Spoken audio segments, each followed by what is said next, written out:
Well, welcome, everybody, to Data Natives at VentureBeat Transform Week. We're super happy, and we absolutely must thank VentureBeat so much for allowing us to bring Data Natives to you this week.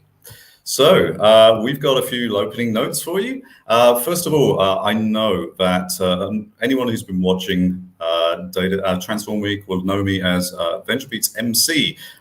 And of course, I've been working with VentureBeat a long time, former staff writer, and ran their research arm, and now their MC. And I love doing that job, of course. But I'm also editor-in-chief at Data Economy. And Data Economy is an AI and data science publication.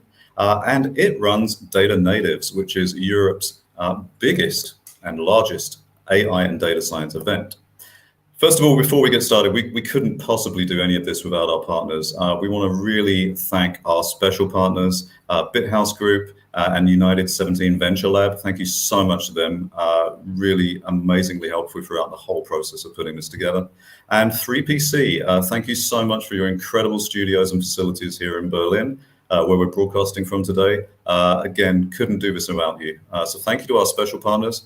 And of course, equal thanks to our community partners. Thank you so much to All in Tech, to Factory Berlin, and to AI Campus Berlin. All three of these organizations are incredible and provide a huge amount of support for the entire AI community and startups and everything in between. And they've been super helpful to us in terms of making sure that there are as many of you watching this as is humanly possible, and lots of other support besides. So thank you to all our partners. We really appreciate it.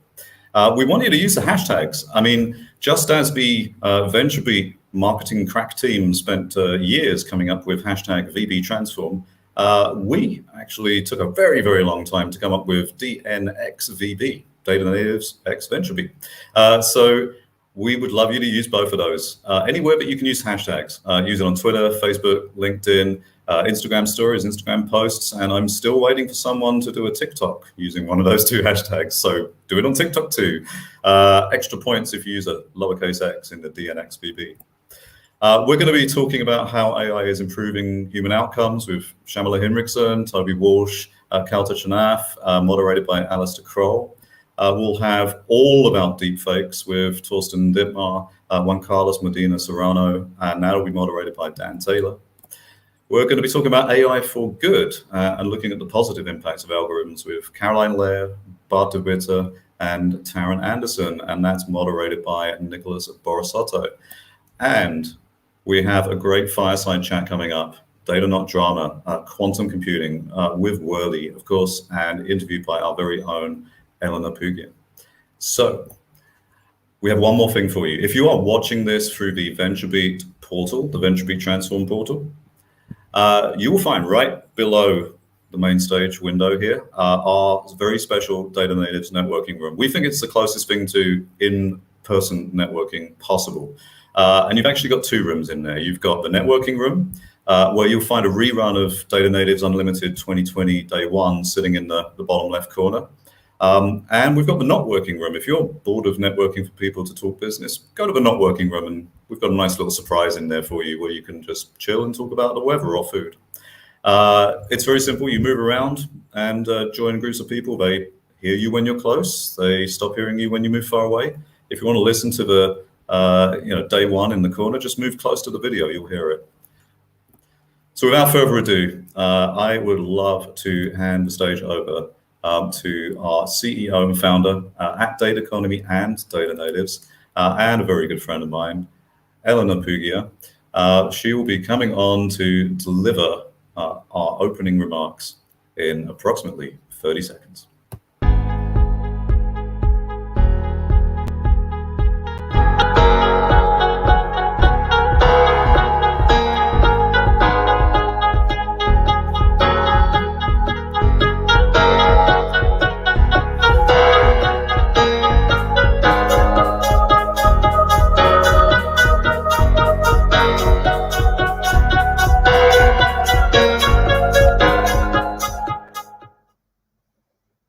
Hello.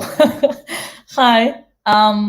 It always feels very awkward when you're delivering a speech in front of your computer with an intense light on. Well, hello. My name is Elena Pugia. Thank you very much, Stuart, for the lovely introduction and for hosting this entire VentureBeat Transform week, and for this also segment of Data Natives with VentureBeat, and of course VentureBeat for doing this with us and for letting us being part of this amazing week with an amazing, insightful content and great opportunities to meet people here at Data Natives, but also at the VentureBeat event. So yeah, you can see here, well, from the color of my skin, potentially, maybe you don't know how I normally look like, but I'm not as tanned normally. You can see here from the picture that I have chosen to be by the sea this year of lockdowns, let's say. Yeah, and somehow to like be closer to nature and to the water and to the sun and to reconnect. I think if anything, this has been the year where we were forced, 2 years almost, we were forced to slow down. But did we actually really slow down? Thinking back of what has been going on, this crazy, and I know you've probably heard it a million times, you've probably seen it a million times, you've probably been trapped in your own head around this a million times. It's been the year of VUCA. So what does VUCA stand for? VUCA was a terminology that was coined right after the Second World War to describe how we are living in volatile, uncertain, ambiguous times. So how essentially, in complex times. So this is what each of the acronym stands for. So how basically right after the Second World War, the world has collapsed. It was upside down, and we had to pick up the pieces and figure it out. I'm based in Germany normally, and this, I don't know how many of you here are clubbers or like to party or go out dancing. Berliners are known to do that. This usually it's Berghain, and it's known for the club scene, and it's known for being the best, the mecca of clubs, right? It got even some attention from a famous actress, Claire Danes, when she actually went there and she talked about it at Ellen DeGeneres show. So Morgen ist die Frage, that's a German word, and it means it's an artwork that was outside of Berghain, because Berghain was turned into an art exhibition gallery, and it means, but tomorrow is the question. So that's actually the question that we are here to ask and answer. This year has been the year that we lived online. Well, this 2 years, this 1.5 year, and God knows how much time more. The year where you can see here we were all sharing fun moments on Zoom and organizing online events such as this one, organizing hackathons online and trying to find solutions against COVID-19. So for Data Natives, I'm the CEO and founder of that company. We've done different things in 2020 and continue doing them in 2021. So we've tried to find ways through hackathons to tackle the topic of Corona with a Hack Corona event series. We organized EU versus virus, or we were one of the organizers doing operations for EU versus virus, which was initiated by the European Commission. We, through conferences like Transparency by Design, which was really focused on privacy, and we did our regular Data Natives conference online. And we are data natives, right? We are used to be online. We are used to actually use technology and to our advantage. And this year, where everything had to be inside and you had to be in front of your computer, you got to be even more tech savvy. You got to be even more data driven and to be a data native even more. So for us, it was sort of like a natural progression. However, we really missed each other. I think we missed, even now, like sitting in front of my screen and talking to you, I miss having the real feeling of events, the hugging, the touching, the connecting part, where you can only do if you're in a physical space together. But at the same time, maybe we not hug each other, but we do need to shape this post-pandemic world. We do need to see what's going to happen tomorrow. What would the future look like? Right? And I think now it's even more precedent than ever, because now that we've been online, more and more businesses are going online, more and more people are prone to remote work, more and more people are understanding how this technology can benefit us. And now we see what we can do online. Now is the time to take this opportunity to really ground ourselves and to shape the future. Because data is the new internet, right? And all of this data that we are creating by sharing our content, by doing these events, by tweeting, by watching movies, by putting all the services in the governmental organizations online, by putting all these different functions, it creates data. And the same way that we did not believe in the internet in the 90s, and I have a very nice video to share with you about that by David Bowie, where he was talking in the 90s how mind-blowing internet can be. I'm telling you now, not David Bowie, but hopefully close, that data is the new internet. So we do need to have more technologists in government. And I say government because that's the social infrastructure that we have. The same way that, we are building computers, hardware and software. Government for us is the software of our economy, is the software of our system. And now that we're building this data economy, we should include these technologies there to make sure that things are as close to as fair, or I would like to call it fair, let's say maybe I'm dreamer, as possible. Because we have, so much data, citizen data. Again, talking from the governmental perspective, looking at it from a social standpoint, we have been used to feel like we are the product, right? But we're not the product. We are the producers. That's what they've been telling us, that that we get things for free because we are the product, but we are actually producing this data, the citizen data, and we can use it as we see fit. We need somehow a regulatory superstate. And being here in Europe, I would say we are privileged because there is a regulatory system in place, and that regulatory system can be shaped in a way that would allow us for data sharing and data accessibility without actually interfering with our privacy. We can have both. We are used to think that it's either or, but I do really think that it is both and. We can be still private, right? And by sharing your data, making it accessible doesn't mean that you don't have some parts of yourself that you don't share. And we can still be transparent in a way that would help shape the future and will help future societies. And impact is the new money. I'm a fan of making this kind of declarations, let's say, but I'm noticing more and more in the startup scene, in the AI space, that what everybody wants and what everybody wants to shape for the future is how to make impact. Social, and that comes from social entrepreneurship, sustainability, making more projects for AI for social good, as you will also see today in some of our talks, and really like making a positive impact to society, to the world, to the economy, to our Earth, to our planet Earth. And this is, I guess, the dichotomy that we need to live in between, right? How can we have access without having abuse? Because abuse of power comes as a surprise, like Jenny Holzer said, a great conceptual artist from the 70s and 80s. But how can we have access, how we can have that data without having abuse of it? And I guess that's the tricky part, because we are still humans and we are the ones creating these machines. So that's what requires work. How can we separate between fake and real? So many campaigns going out there. Deepfake is, and you will see also in the panel that we have today, deepfake is a topic that is constantly gaining more and more momentum. And we find ourselves lost between, well, is this fake or is this real? And is that news or is it propaganda? How can we separate between truth and illusion? What is actually true? What is a fact? What can be fact-checked on the internet? And what is actually something that is manipulation, is for gaining more clicks, for selling more ads, for changing governments? But of course, and this is something I really want to be very clear on, it's not really an us and them situation. Actually, we should all be together. There shouldn't be a wall between us, right? We're not Berlin in the 90s, well, 80s, sorry about that. We should all come together, and as a community, we can make a difference. So data managers, and I will extend that to any citizen, should be data ethicists, right? The same way that a doctor takes an oath, data scientists should also take an oath. They should also be careful with our data. And that's my closing statement. Who am I? Already introduced myself in the beginning, and Stuart did a brilliant job also introducing me. I run at Economy Media. We're bringing this segment of VB Transform to you today, and I'm the founder of Data Natives, which is the community arm of Data Economy.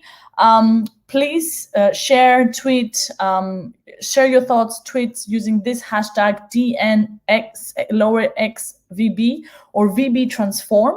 And you can follow me on all social media with Elena_Pugia. I'm on Instagram, I'm on Twitter. I was about to say I'm on Tinder. You can find me everywhere. On that note, after I finish my own speech, you can also find me at the networking space afterwards, so we can chit-chat about what I just discussed, but also in the content. I would like to introduce you to the first panel that tackles how AI is helping us all right now and what is likely to happen next. We're all here eager about the future. I talked a little bit about the future, so what's going to come next? So please welcome Alistair Kroll, who is the CEO at Solve Everything and founder of different conferences, talking at different keynote speaking at different conferences. We know each other since 2015 and always happy and a pleasure to have him here, and a writer. So I will hand on to him. He will introduce the other speakers, and thank you very much for listening. Bye.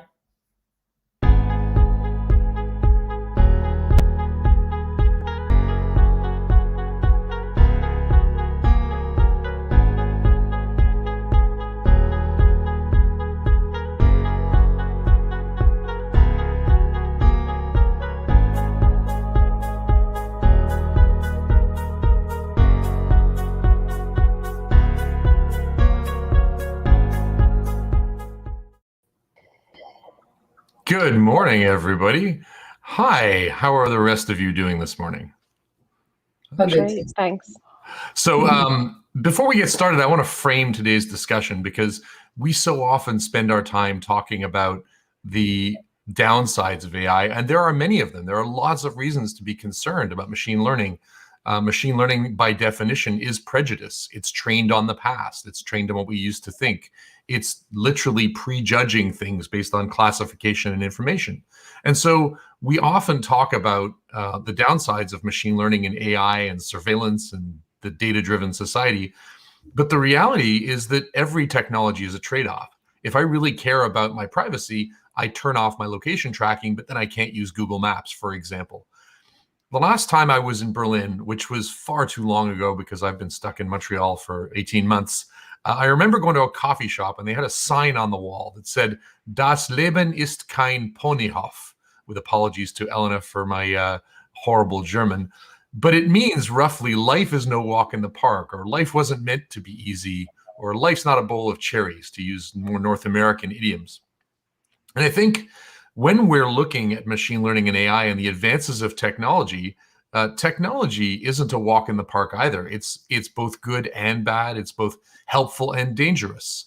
The other day, I had a chance to ask GPT-3 a question, or more specifically, to feed it an analogy. So if you're not familiar with it, GPT-3 is a machine learning technology that was trained on 175 billion parameters. And you can feed it prompts like the first sentence of a Harry Potter book, and it will do its best to write the best of it based on predictions about what might happen next. And so the prompt, this is an analogy prompt where you feed it, why is A like B? And I asked it rather bleakly, why is sameness like death? And the AI came back with, because change is like life. Both are the opposite of variety, and both are final. In death, everything is the same. That sounds pretty profound until you realize that I fed it like 20 prompts, and then I curated the one that was any good, and then I sort of put 3 random sentences that happened to look like they went together into one paragraph. So the humans writing the prompt and the humans curating the answers. And I talked to science historian James Burke a couple of years ago about why he continues to be an optimist in a world where there is so much pessimism and we have these pressing problems of climate change and social injustice, things like the exhumation of hundreds and hundreds of bodies of indigenous people in Canada happening right now, these terrible things happening around the world. And he said, you have to be an optimist because the pessimists jump out of the window. So I would like to invite the three of you to put on the optimist hat just for the next 30 minutes or so. And let's talk about how AI is going to improve human outcomes both today and in the future. Because AI today is mostly being used on us, but there is a world where AI is used by us as an assistant, as a cautionary tale, as something that helps the elderly to live more productive lives in their later years, as something that helps people with disabilities, and so on. And so let's talk a little bit today about how AI is improving the outcomes for humans. I'm going to go around the room and have each of you introduce yourself. Let's start with Kautar.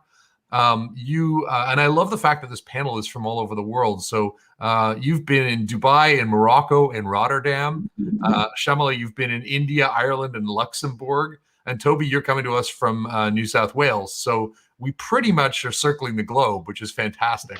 I'd love to hear a little bit about your backgrounds. Let's start with you, Shamala.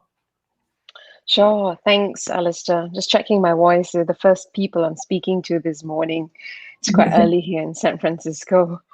So I'm originally Malaysian, a medical scientist by training, and have had a career that traversed the globe. And one of the reasons why I'm really excited about the panel is because of what I do for work, which is bringing medical education, medical access where we can for the world's vulnerable. So we're completely focused on marginalized and rural communities based out in the Borneo part of Malaysia, parts of Africa.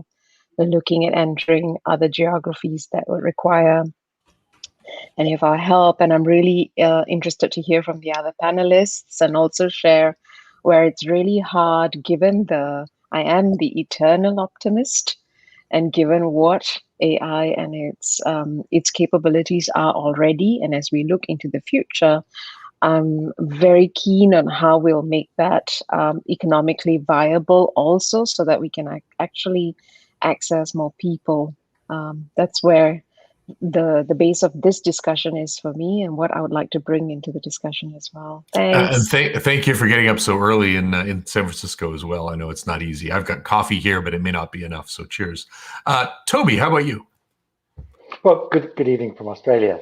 I'm a professor of AI here in Australia, but I grew up in the UK, and before the pandemic, I actually spent 4 or 5 years as a professor at the Technical University in Berlin, and had the pleasure to be live on stage in at previous Data Natives. So I'm looking forward to coming back to that. But I got into artificial intelligence because as a young boy, I read too much science fiction and read about a future that was full of intelligent machines that were taking the stress and making the world a better place. And I think I worked out quite early on that was a world that I could be part of building, and that was something that was plausible in my lifetime, and that we would get there. And I think we are starting to realize those dreams that I had. The science fiction writers like Arthur C. Clarke filled my young, formative mind at a very long time. And so I've spent the last 30 or 40 years trying to build those dreams. And I think, just to be the optimist, I think my friends call me Peter Pan, so I think that makes me an optimist. If we look around the world that we see today, everything that you see, everything in the room that you happen to be in, is the product of human intelligence. And we have the possibility to make intelligences that would be greater than ours. I think it would be terribly conceited to think that we couldn't exceed human intelligence. And certainly in narrow focused tasks, we can do that with AI today. And so to think what we could do in the right direction with greater intelligence than ours, I think is the stuff of science fiction. Absolutely. We'll definitely come back to that. I want to talk about Asimov's laws when we get going. How about you, Kautar? Where are you today? And it looks like you've traveled all over the place, although Berlin does seem to be a common thread for many of us. Yeah, indeed. I actually, I'm in Toulouse right now, and I just finished almost a year ago a thesis on explainable artificial intelligence, which have given me back faith in artificial intelligence and the possible outcomes, great outcomes that we can have through using explainable artificial intelligence in controlling systems, in making sure that the machines or the intelligent systems will not one day rebel against us, in getting more answers from the models that we're using, getting also more information, not only like the data analysis part, but extracting theories and advancing sciences. And so if before I was a bit reluctant to completely agree 100% that maybe AI will save the world, now I can say that there are some possibilities and some possible outcomes to that. I remember listening to Jana Eggers, who's the CEO of Neurologics, and she was talking about AI, and she had this amazing talk. She said, AI isn't good or bad, but we need to look at it as our child. We shouldn't decide if it's an angel or a demon. We should talk about how to raise it right. And I thought that was a beautiful middle ground that very few people think about, is this idea that this is our offspring, maybe as a species, and it's our job to parent it properly and to raise it as a real child, not some feral rogue thing living in the woods, right? And I think that we don't often think of it as that middle ground. We either tend to deify or demonize it. So let's get started. And first of all, I should set up for this conversation, I don't like when you answer my questions. So please respond to one another. If I never say another word after this first question and then we wrap up, I will be ecstatic because it will mean we've had a great conversation. Shyamala, let's get back to you. Healthcare is one of the most polarizing things in the world. It's been said that America has the best healthcare system in the world if you're insured and the worst if you don't. Can you tell me what you think AI is going to do to sort of level the playing field and this divide in life expectancy, in health, and sort of fullness of life for people in marginalized populations?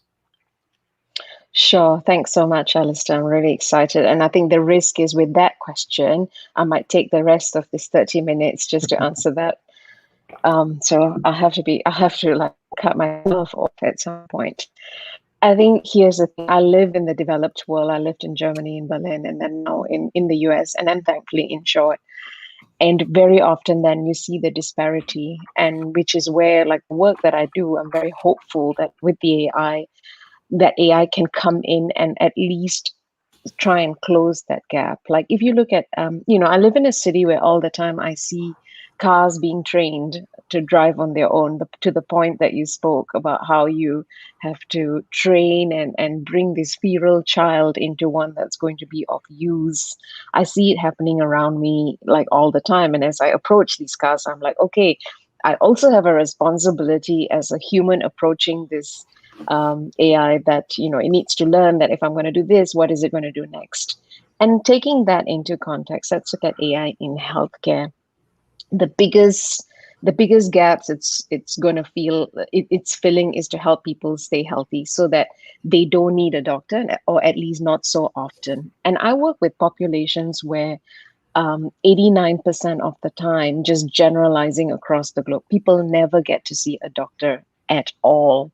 Right? They will never in their lifetime have had children or have had cancer or anything and seen a doctor. So we are looking at a place where AI would be able to reach the maximum of its capacity. It will be able to reach and really do justice to what it's capable of. Because very often the women that we speak to, the people that we speak to, would never know that they've had an illness in the first place until it's way too late. And where we do our work, we're at the very least using very simplistically signposting, in five questions that you answer. You have a decision-making tree that comes in to help you to say whether you need to go to the doctor or not, or how long it's going to take you to get to the doctor, and so what you need to do about that.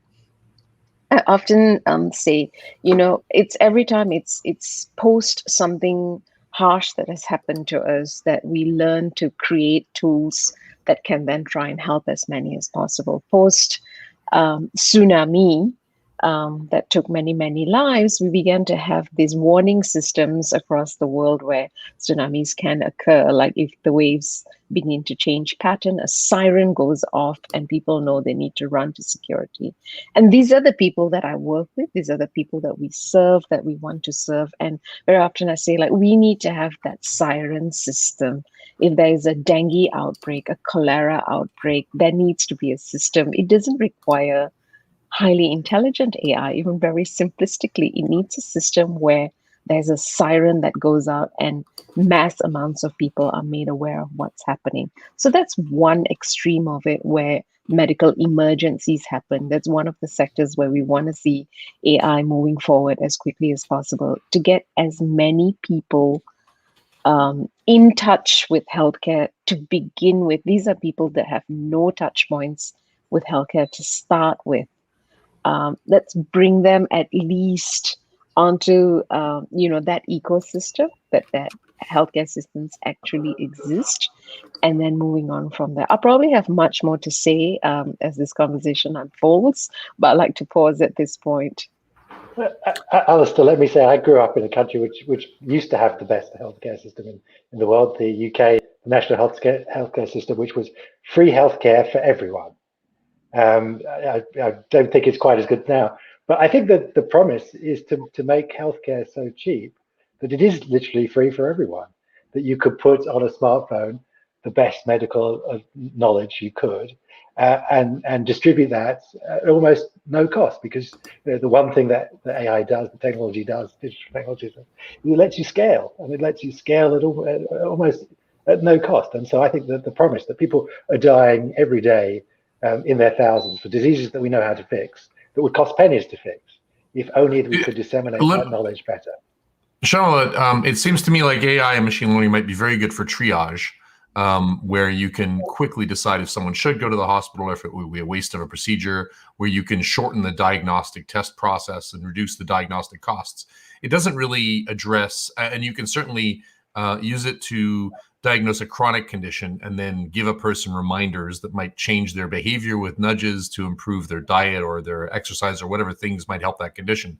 It doesn't seem to tackle the acute problems unless we're talking about robotic sort of surgery and stuff. But do you have any data on what percentage of healthcare costs go to the diagnostic and the chronic treatment versus the acute? Because it seems like we're talking about where AI can help today is in certain segments of healthcare. I don't have, sorry, Kata. I'll just say one thing, and then I don't have data on the acute versus chronic. The only thing I can tell you, like, and what specifically what I do, which is mobile intervention of health, mobile phone intervention with healthcare. And I have this figure off the top of my head. If someone in a rural area actually does like sort of traditional doctor visits, walks somewhere to get to a doctor, that total cost of healthcare is $8 per person. But if you've had mobile phone intervention prior to that, it brings the cost down to $2 to $3 per person. So there is some level of triage, some level of education that goes in to bring like a total healthcare economy cost overall. Sorry, Alistair, I'm going to disagree with you here, because let me give you one example. 10% of healthcare costs in most developed countries are dealing with diabetes, the complications of diabetes. Now, you have the promise that you could discover therapies with AI that would cure diabetes, that would reduce 10% of your healthcare costs, and not just 10% of costs, but huge shortening of people's lives, and a reduction in the quality of their lives, all the associated conditions that go with it, the foot amputations, the eye disease, all the other things that go along. If you could just eliminate diabetes, and there is the promise that you could eliminate diabetes quite quickly.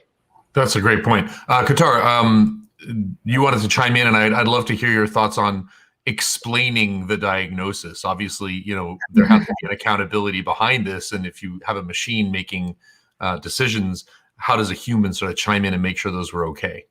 Yeah, exactly. So I just wanted to point out that when we talk about AI, we necessarily think about any technological revolution, but AI is way beyond that. It's not just sensing things or just diagnosing. It can be AI do the diagnosis part, but I believe that for reducing the costs on a micro level per se. I don't think AI is helping as it should right now, and I honestly don't see any advancement or improvement in that for the upcoming years, because we're so like stuck on the diagnosis part and creating intelligent systems that replace doctors in far areas. So coming to the explanation part, actually it would help us improving our diagnosis, our own diagnosis. We could end up creating even better doctors, intelligent systems, doctors embedded in intelligent systems that would help us discover new theories, for example, about how to eradicate diabetes, do better diagnosis, because many people with chronic diseases do not know what they have exactly. It's just a chronic disease. You have to live all your life with that. And this costs the government a lot of money, actually. So I believe that, and diabetes is one of them. So yeah, I believe that we should focus more, spending more. We need some investments in this, because developed countries already have good developed medical systems, but we forget that half of the world doesn't have access to good clean water, to electricity, is not literate, does not live in a city, and surely does not have access to a doctor. And so, if we need to do something, it should be targeted toward these people. Yeah. Here, because I think we're beginning to see the sophistication of AI, really grow, where we also see medical technology at large, or the type of drugs that are coming out, or better systems, or in the developed world, which also shows this is a point of contention. It's where the money is, right? Like what's driving it, what's pushing it. It's where we're going to make the most money out of it. And the rest of the world continues to live as in the countries that Kara said, which is where I think it's rather the acute versus chronic thing. Very often then those of us who work in those type of systems are heavily focusing on the acute, because we cannot increase our bandwidth to include the chronic. We can also only try and bring in the education part and try to make sure that doctors are catching things they very easily miss, because they're only doing the acute. So I want to pivot away from healthcare just for a second, although that's obviously from diagnostic to finding new medications to treatments, a huge potential for improving human life. Toby, you'll probably like this. Obviously, most people are familiar with Isaac Asimov's 3 laws. The 3 laws of robotics. Law 1 says a robot, let's substitute the word AI here. An AI may not injure a human being, or through inaction allow a human being to come to harm. An AI must obey orders given to it by humans, except where such orders would conflict with the first law. And an AI must protect its own existence as long as such protection does not conflict with the first or second laws. This seemed like a very simple premise for a whole lot of fiction, and it's been quoted widely. But I think fewer people are aware of Asimov's Zeroth law. So in Isaac Asimov's universe around the robotics, he naively said we'd need 7 or 8 big AIs to run the world, and that these AIs would make planning decisions for humans that would take us into this wonderful future utopia. And one of his stories talks about a business person who, despite following the instructions of the AI, telling him what to produce and how many units and what price to set, is not doing well in business. His business is failing, people aren't buying his products, and so on. And one of the fascinating conclusions of this was that the AI had inferred a Zeroth law. It turns out that this businessman was opposed to AIs running the world, and the AIs decided that in order to reduce his influence, they would hurt his business, so he was not able to fight the AIs. And they did this because of what Asimov called the Zeroth law, which, and I'll rephrase it for an AI may not harm humanity, or by inaction allow humanity to come to harm. So the AIs had reasoned that if this man was allowed to stop AIs from running the world, many humans would suffer. And so in order to protect the greater good, they would disadvantage this one person. And that feels like we've slid from fiction into philosophy.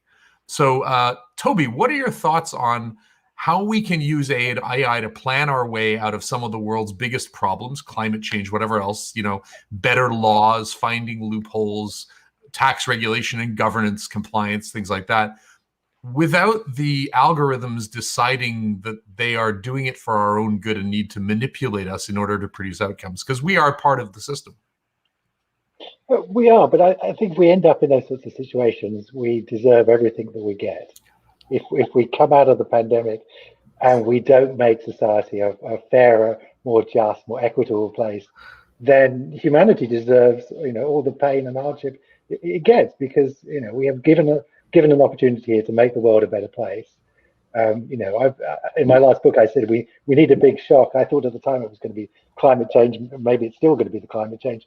Maybe it's going to be this global pandemic. But I think there are some decisions probably we shouldn't just hand over to the machines, because at the end of the day, and this is where I'm going to disagree with your opening quote about they're our child. They're not our child because they're machines. They don't have our humanity.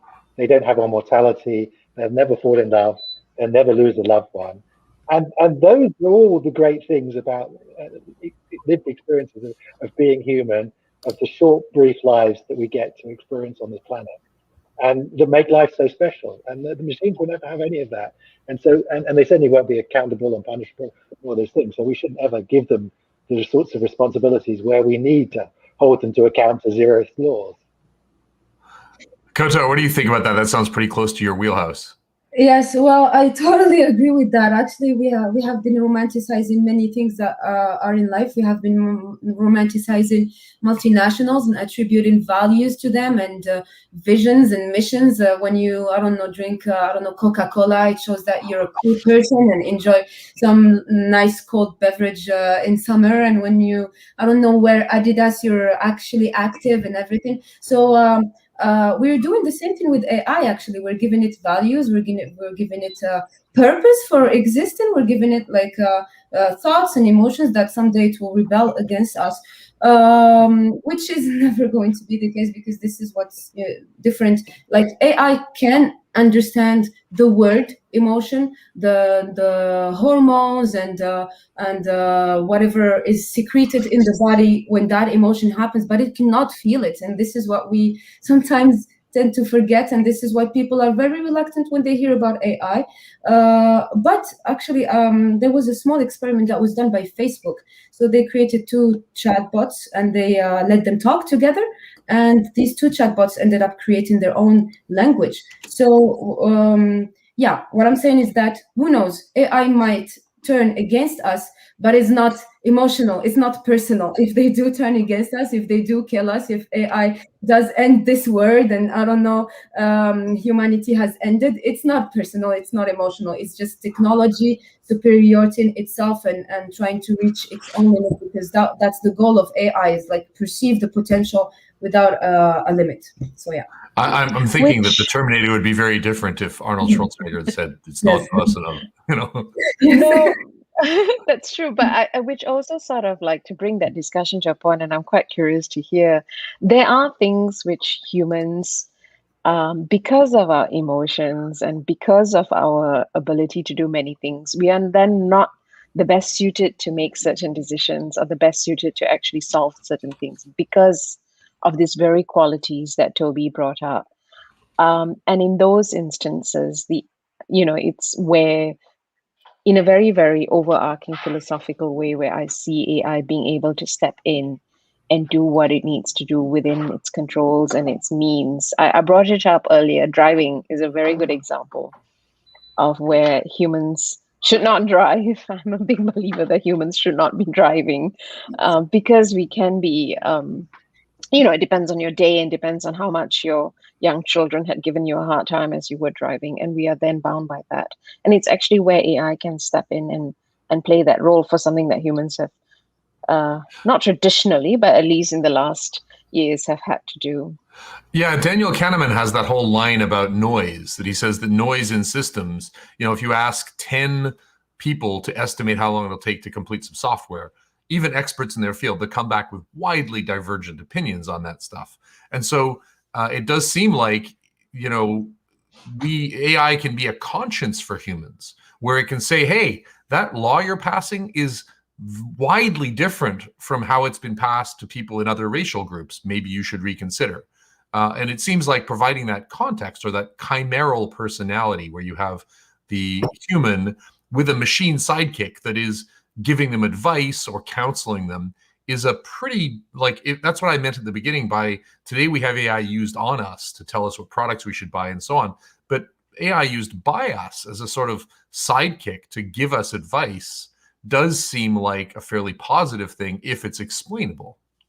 Exactly. Can I say something on that? So the fact of AI being portraying prejudice and representing human bias in all its defects, it's actually a good thing. It serves as a mirror. It shows us like how much our reasoning, which we think is like, well, at least the best of the animal kingdom, is so logical and so conscious and so far away from the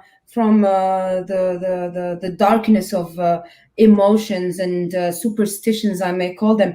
And so I'm liking this. Like, it may seem as being bad that we still have biased algorithms, but it actually shows us the defects in our own thinking. So, for example, the compass algorithm that was employed in the United States, actually, we were really thinking that judges were doing a very good, unbiased job before we using that algorithm. And it was using that algorithm that we've seen how much they have been biased and really putting many not innocent, but keeping many innocent people in prison. So yeah, I'm happy with that bias, actually. It's showing us whatever is wrong in our decision making. Yeah, I heard the line, in a data lake, you see your reflection, which is definitely true. Go ahead, Toby. On the flip side, we should be careful not to deify AI. That intelligence or greater intelligence may bring us a lot, but it's not going to solve every problem. Peter Norvig, the head of search at Google, has a lovely quote where he says, I don't think if we think better or harder or more intelligently about the Middle Eastern problem, we're going to come up with any better solutions. That it's probably just an intractable problem, and throwing more intelligence at the problem is not going to help. Yeah, and that sounds bleak. So, I mean, we're talking about improving human outcomes, but the title, How AI is Improving Human Outcomes Now and in the Future, does seem to suggest that those outcomes, we have only ourselves to blame. And several of you have said this so far. The AI is willing, but the humans are weak. I mean, can AI be a tool for improving society without triggering the suspicion of the people within that society? If the government said, we're going to use an AI to consult on laws, or we're going to use an AI to evaluate what makes a program most effective, do you think that populations that are sort of non-compliant will immediately demonize that? How do you think that governments should embrace the role of AI in organizing societies without triggering the sort of immune system of the societies themselves to being ruled by a machine? I know it's a big question. So I thought we were trying to be optimistic. I mean, we only have to look at what's happening in China to see, the experiment is being run there. Kotar, do you think that explainability, I love the idea that even when an AI is prejudiced, that's valuable because it allows us to reflect on things. Do you think that people will come to understand AI in the way that we understand, for example, the internet today or Wi-Fi? We have a sort of common parlance. These things are part of our daily lives. Do you think that we're going to get to a point where the average human understands that machine-generated stuff is, a starting point and look at it differently? I actually think, yes, first, as an answer to your question, and I actually think that we will be able to go beyond that, more than just understanding the intelligence of machines, but also understanding our own intelligence, human intelligence, either individual or group-based, and also intelligence in all its forms, like also from the animal kingdom, of plants, of the universe. So yeah, we can even call it the theory of everything 2.0. So yeah, this is what AI is gonna help us. And so being afraid, I think that the thing is, we think that, okay, as soon as a system reaches a decision, it's gonna imply it by itself indirectly. No, it's going to be a decision, and it's gonna be a proposal to a human being who will consider it and then actually execute what is there to execute, because most of the things are not online and not virtual. Like I don't know, like for example, checking if seeing if a prisoner should remain longer in prison. This is not online or virtual. It's literally being signed upon and with actual witnesses and everything. So most of these things that impact our life, we will still keep our power even when using AI. And also we will be able to understand, because what's special about neural networks, for example, is that they're so acute into giving you back an answer that it's just too complex to understand. It's like in 100 dimensions, and the human being is only able to understand 3 dimensions. So we're getting there.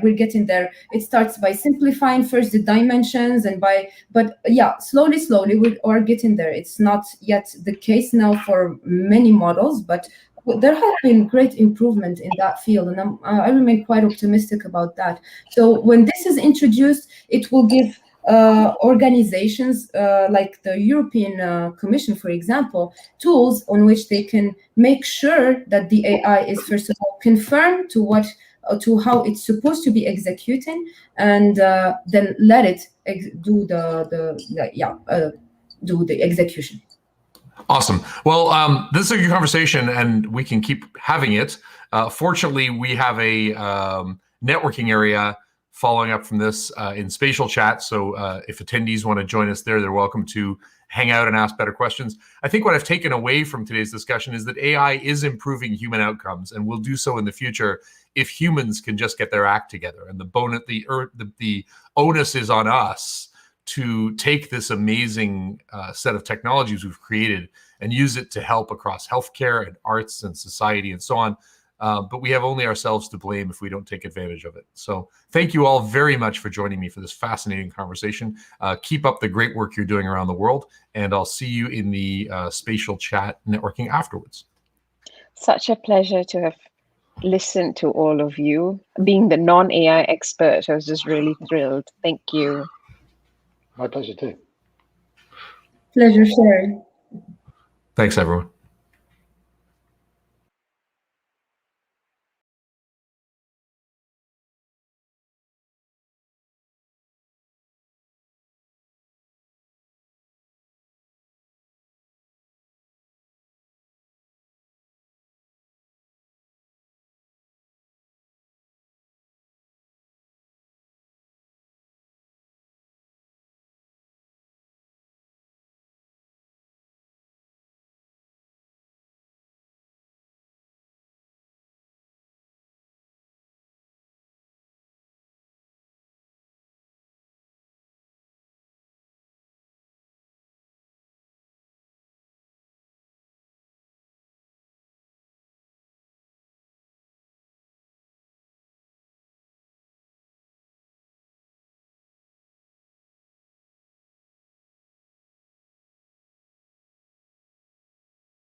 Well, all right. Welcome back, ladies and gentlemen. My name is Dan Taylor. I am the news desk editor at tech.eu.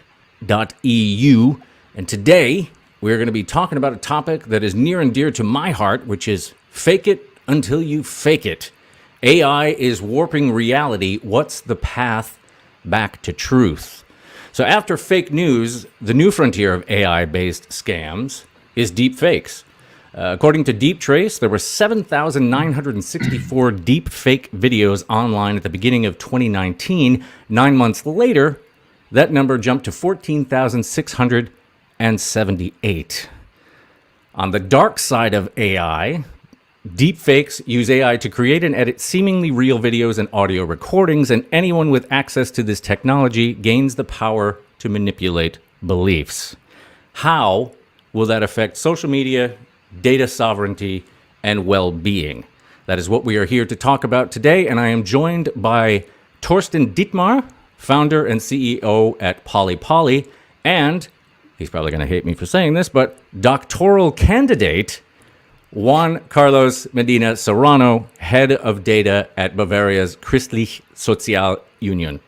Gentlemen, if you could just flesh that out a little bit more for me, and I hope I did my best to pronounce those German names. Ich kann ein bisschen Deutsch sprechen, aber das passt schon.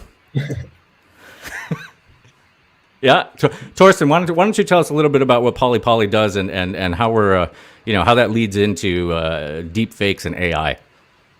Yeah, of course I can. Thanks for having me here, first of all. So Poly is a combination out of 3 companies, and the one I'm currently leading is a cooperative owned by users, and so really bringing the users into the really user-centric, let me say, and we are building a technology which is completely running on the end user's device, and they can import all the data from all the different places. And quite soonish, we will add a mechanism to build B2C, C2C trust mechanisms. That's basically, when we're talking about deepfake, it is all about trust. Right. Right. Yeah, that's cool. Me. Good. And Juan Carlos, how about you? What are you up to? So this year, there are the elections in Germany. Merkel is going away. I don't know if you know that. She did a great job. Yeah, 16 years. That was a long time, but also good times. So there are going to be elections, and I'm head of data of one of the political parties that is also part of the party of Merkel. Mm-hmm. I'm supporting the candidate that is coming from her party for the next election. But actually, my background or why I'm here is not because of the election, but because of my PhD, which I'm almost finished, or I finished, but I haven't defended. So I cannot be called doctor because I still need to defend the thesis. But I hope I will be soon. And during my PhD, my main topic was disinformation, social media, and how it affected or how it affects political communication and the social impact it can have on society and on the future of humanity. Because I think social media was a big transformation in our lives. There's a before and after social media, before and after smartphones. And now with AI, there's also going to be a before and after all these new technologies that we're having. And I think that's what we're going to discuss today. And I'm really excited to do that. Sure. Yeah, good. And you know what? I'm actually pleased to hear that you are involved in a political campaign, because, when I was doing the research and drawing up the notes, I was obviously pointed to the 2018 very famous video of a guy named Burke. And if I can get his voice this well, I can only imagine what an AI can do. And, and likewise, we saw in 2020, there was the incident in India where a political party created a rather convincing, and I had to watch the video 3 times just to, because I went through the notes and they said, oh, well, people saw the little lip movements. I had to watch the thing 3 times to even catch it. So, one of the biggest things that scares me as a newsman, I ran the numbers and I wrote 22 articles this week. 17 of them compromised some mention of AI. So AI it's obviously prevalent everywhere. And with deepfake video and audio, how how how do we define the truth? Where is the onus? Who decides what's the truth? Because when I was thinking about this, one topic that I thought about was, well, who's to say that? I don't even want to mention the fat orange man, so let's not talk about him. But let's just say that there was a political candidate who backed a certain proposition or a war, let's say, and then decided to backtrack on it, weeks later, and claimed, oh, well, that wasn't me. That was a deep fake. So where does the responsibility lie? And even more so, I think, as society, who do we trust and how do we trust and where do we know? Torsten, it sounds to me like you're building something to help us all with that. Am I right?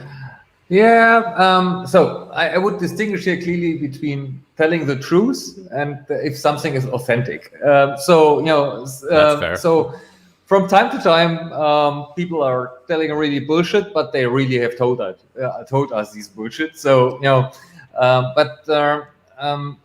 end of the day, that's nothing new at all. We had so what means deep fake? Deep fake means that it is for a normal human being not clear if this is a fake or not.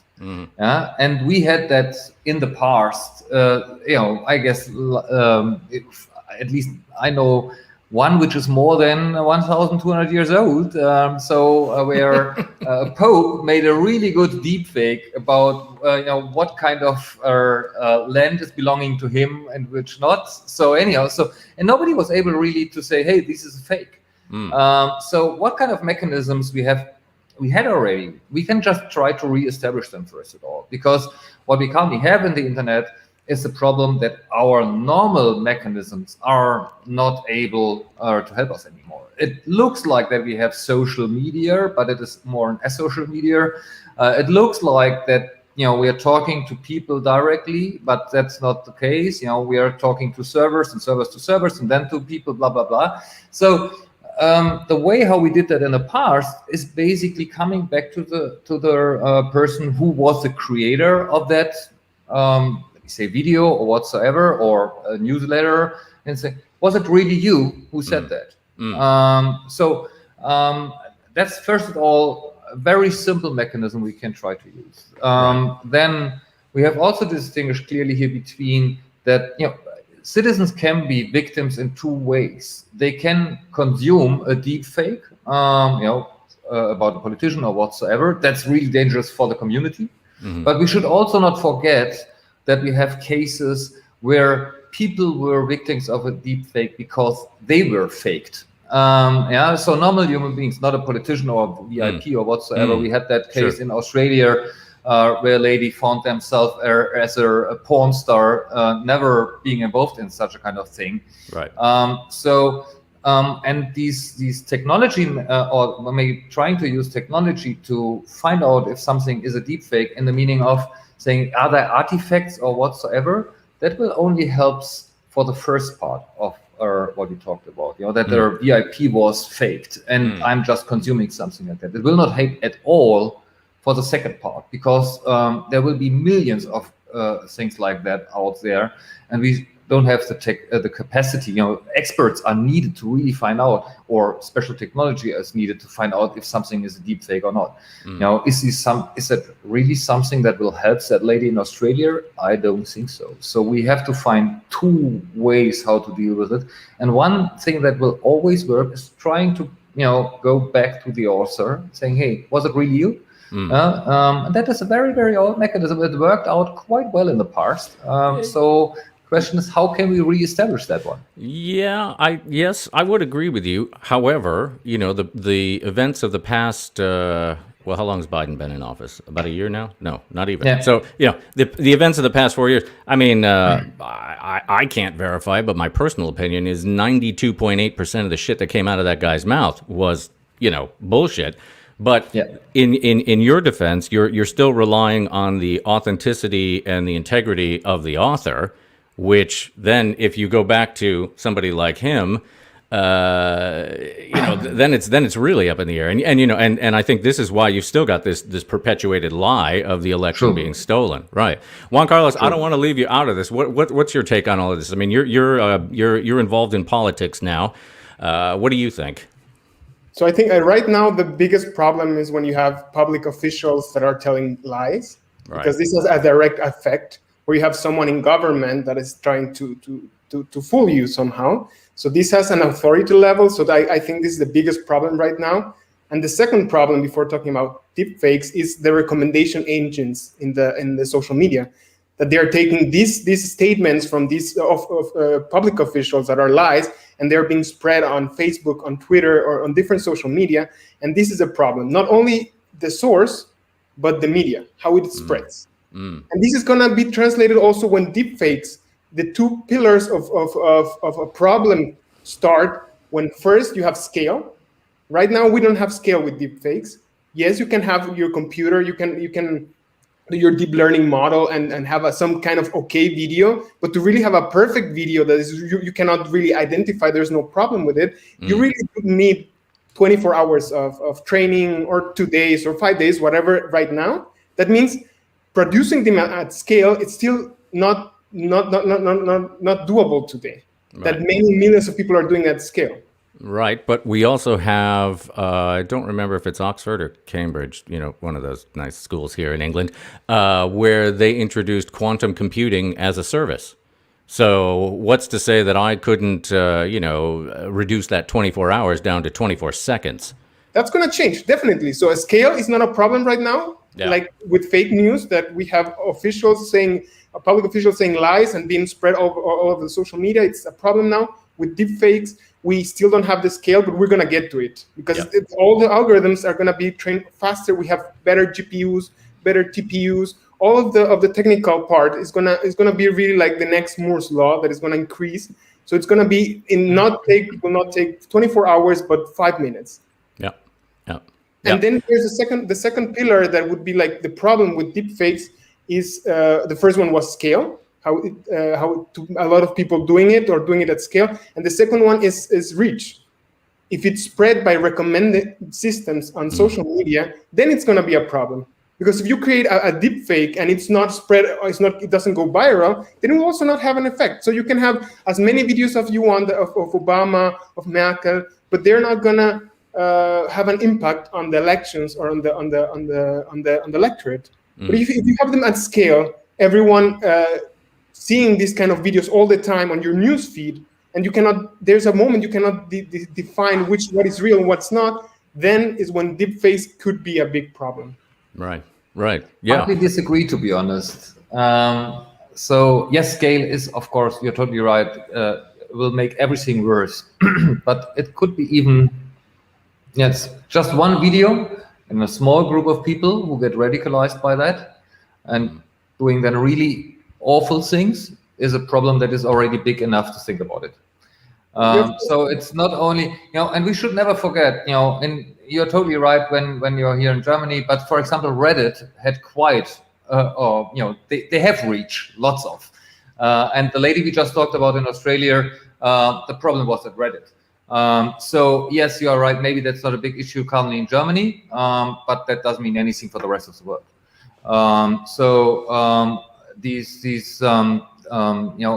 And for platforms like, I don't know, YouTube or whatever, would it be easy to detect deepfakes automatically? That's not so easy, to be honest. It depends highly on the resolution of the video.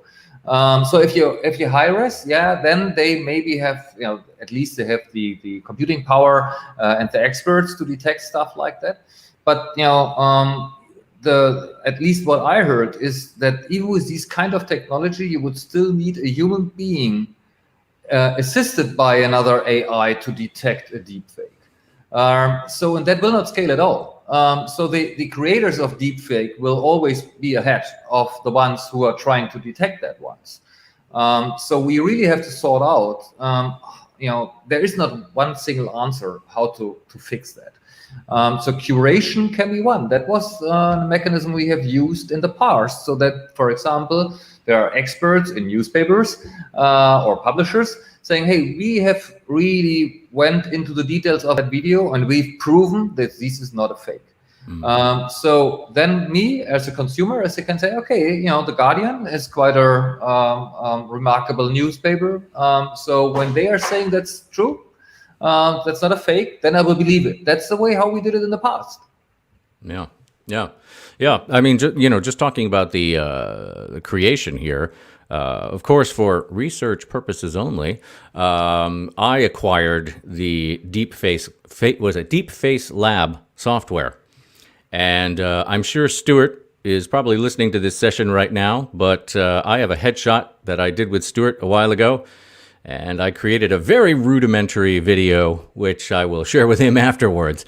But I'm not on any type of supercomputer. I've got my MacBook here, and Juan Carlos, like you said, 24 hours probably would have been a minimum on a very high speed thing, but in 4 hours, I was able to output.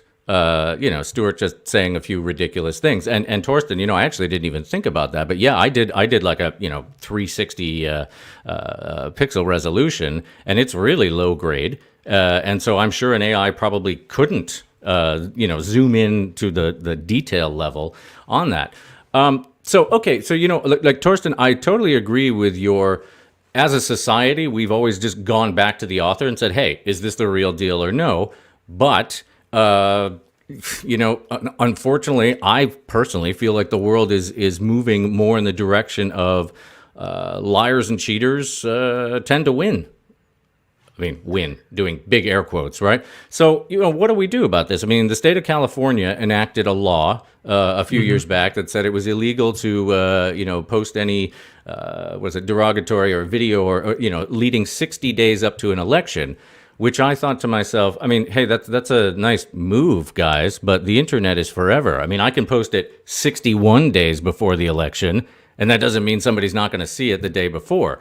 So, we've got laws on the books, which I'm going to assume there will be more coming, but, give me a double VPN, and I can route that thing through Abu Dhabi and Sydney and have it online tomorrow, and you'll never find me, right? So what do we do? I mean, is this so last Christmas, I feel a Wham song coming on. Last Christmas, the Queen.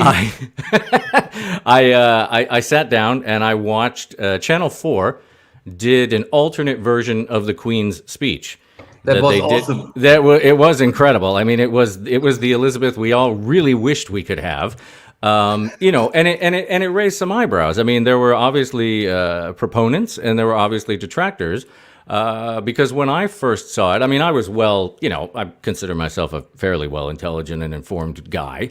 It was very clear that it was a spoof and that they were basically trying to highlight the fact of, hey, this is like, yes, we're a full-blown production studio and we pulled this shit off, but you need to be aware of this stuff, folks. Like, it's clearly not the Queen, but if you were just kind of passing by it and saw it, what the hell is the Queen doing the TikTok dance?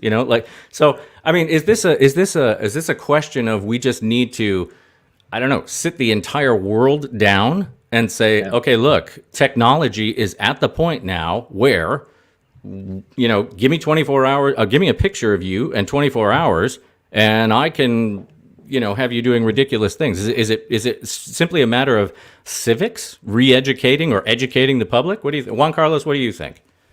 So I think with when you have famous people, politicians, and they're being with a deep fake, I think, of course, everyone needs to know that what is a deep fake and that everything that you see can be false, definitely. And I think that the newspapers will always be trying to go after these videos and try to flag them as soon as possible.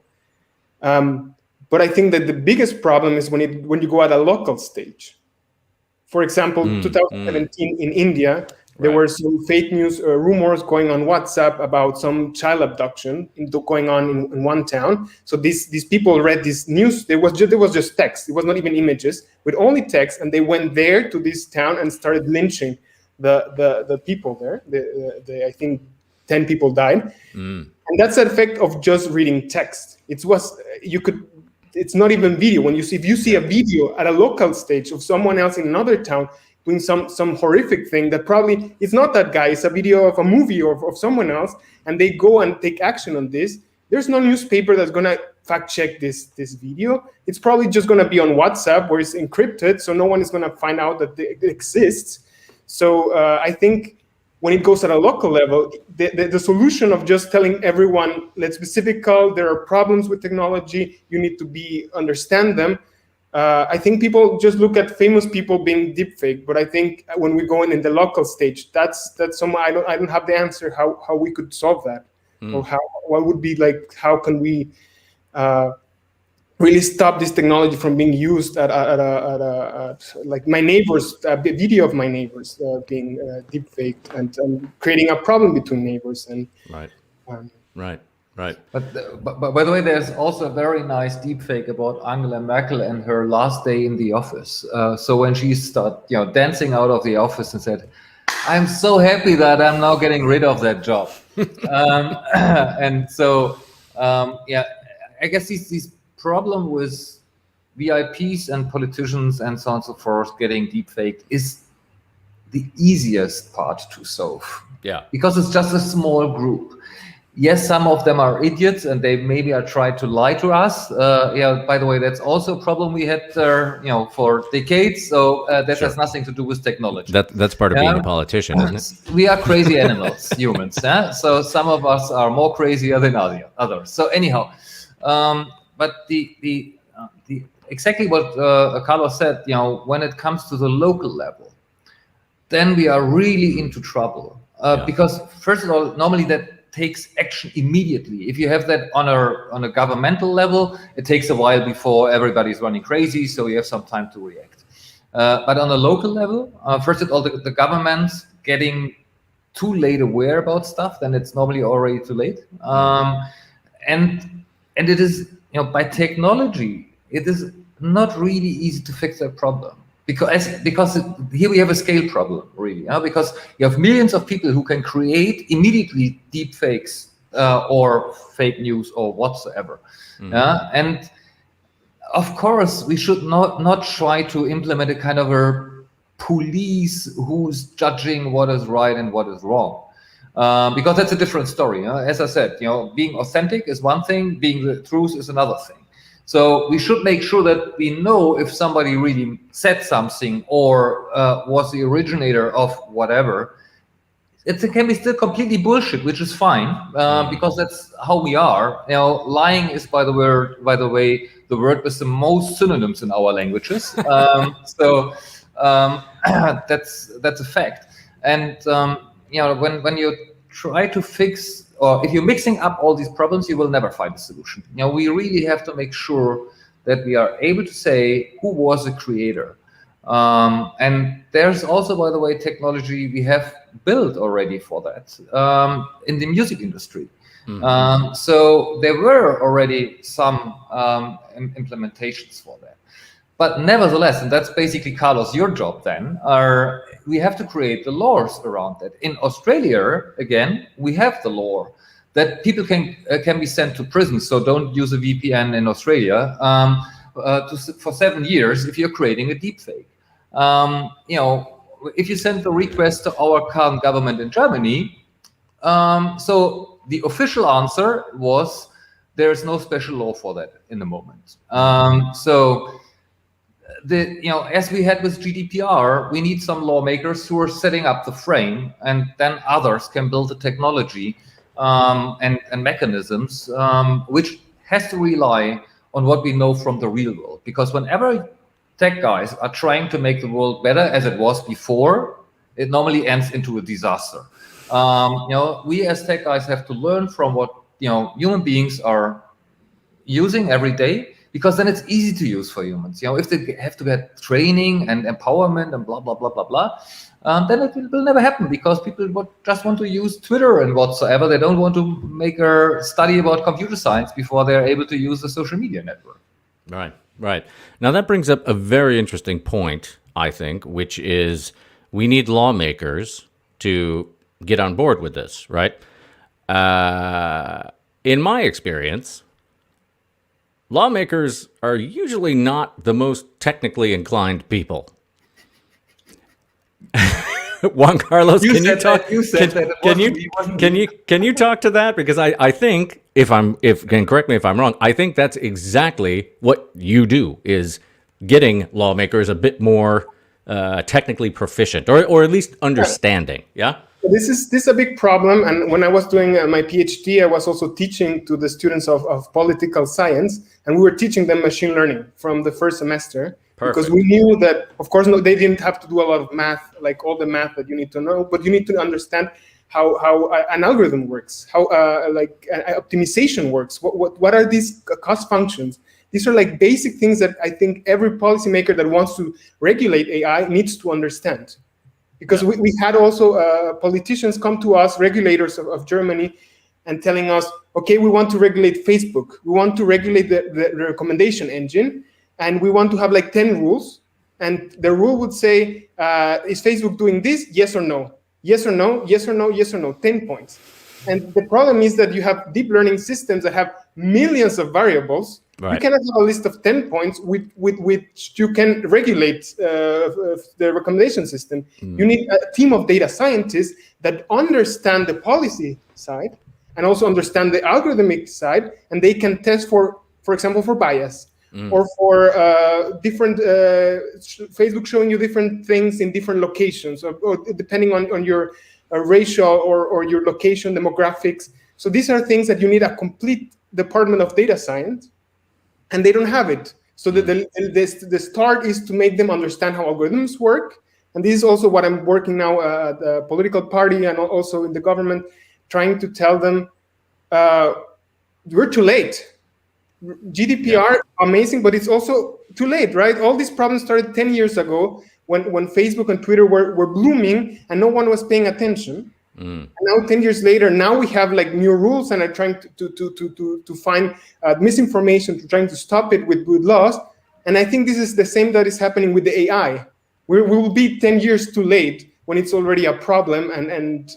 But I want to be optimistic and hope that with work, a lot of people are trying to do good work and are willing to change this, that we're not late, 10 years late, like with misinformation or with Cambridge Analytica or everything that happened before lawmakers were paying attention to the problems that social media companies were creating. Right. Germany, Berlin, Bavaria, represented here. Let's be honest. It's the technological powerhouse of Europe, right? I mean, I live in the UK, and I love the humility of both the Germans. Went, outside the valley, it's Berlin. Would Germany benefit from having a CTO? Carlos, first, please. I guess it's not about having one person that will make the difference, but it's more about but I mean somebody who could sit at the top, who really knows what the fuck is going on here, and organize the teams, organize the like a chief data scientist or chief. There you go. Sure. I think the US has a chief data scientist, and Germany, I think you have only like chief statistician, but it's more about like demographics. It's not about really algorithms. So yeah, definitely you need, I guess, a team that looks at the whole infrastructure. And I think Germany has the potential to become more with. They have the smart people and they have the good startups in Berlin, of course.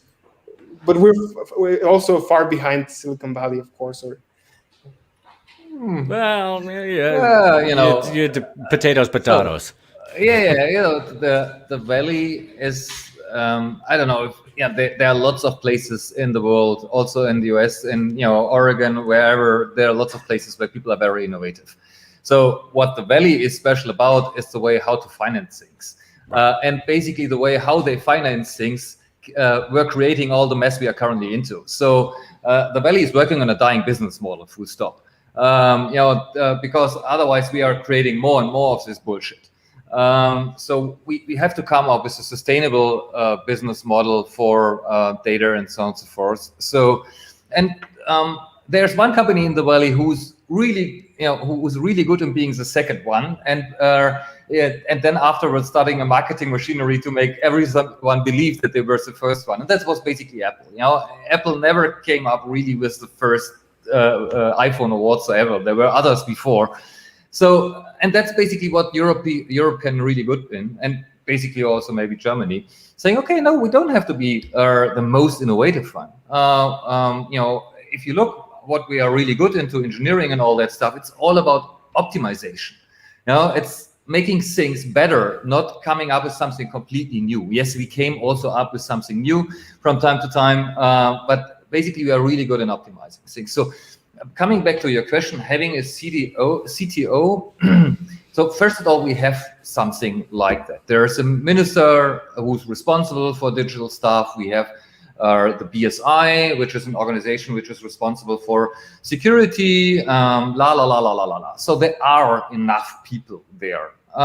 So it's not about creating a new job. It's about the mindset, and it is about how loud these people can be. Yeah. So if you, for example, going back just a few months in history with the Corona app and all that stuff, there were lots of people who really had a clue what they were talking about. But they were not the ones who were the decision makers. So the decision was made in a completely different ministry. I'm not saying that these guys don't have any idea what they're talking about, but basically, they have a different perspective on looking at technology. For them, it's just a tool, which is okay. For a health minister, it's saying, okay, that's just a tool. They just have to do this and this and that. Fine. But if you're looking from a technology point of view or from a privacy point of view, then stuff looks different. So it is more about balancing power. It's not about creating new jobs. And computer, or to use a computer or to force a computer to that it is doing what I want to do, is basically a cultural technology which is similar to reading and writing and not to driving a car. We really have to make sure that these people in these organizations are empowered. And this is currently not the case in Germany, from my point of view. I'm not a politician. I'm not saying in the parliament, so maybe they are, just from outside view. All the other ministers are much stronger than the ones who's responsible for digital stuff.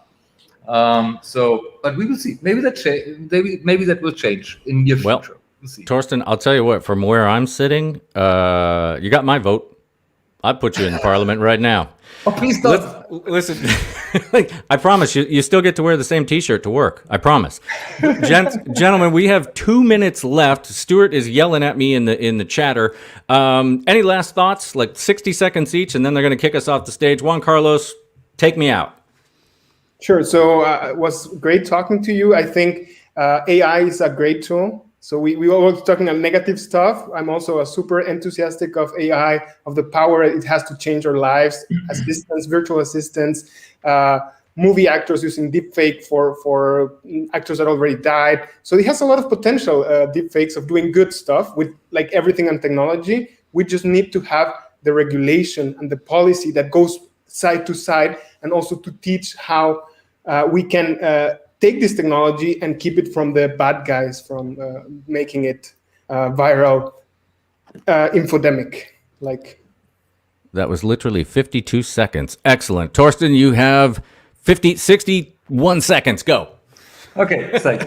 So yeah, as I said, thanks for having me here. As Carlos said, AI is an awesome technology. Unfortunately, human beings have from time to time the idea to misuse awesome technologies, but I'm also quite optimistic that we will find a way to handle that. The biggest problem here is that these technologies getting cheaper and cheaper and cheaper. So it is most likely not the next dictator who's misusing that, also this one, but most likely also your neighbor will misuse it. That's the biggest problem.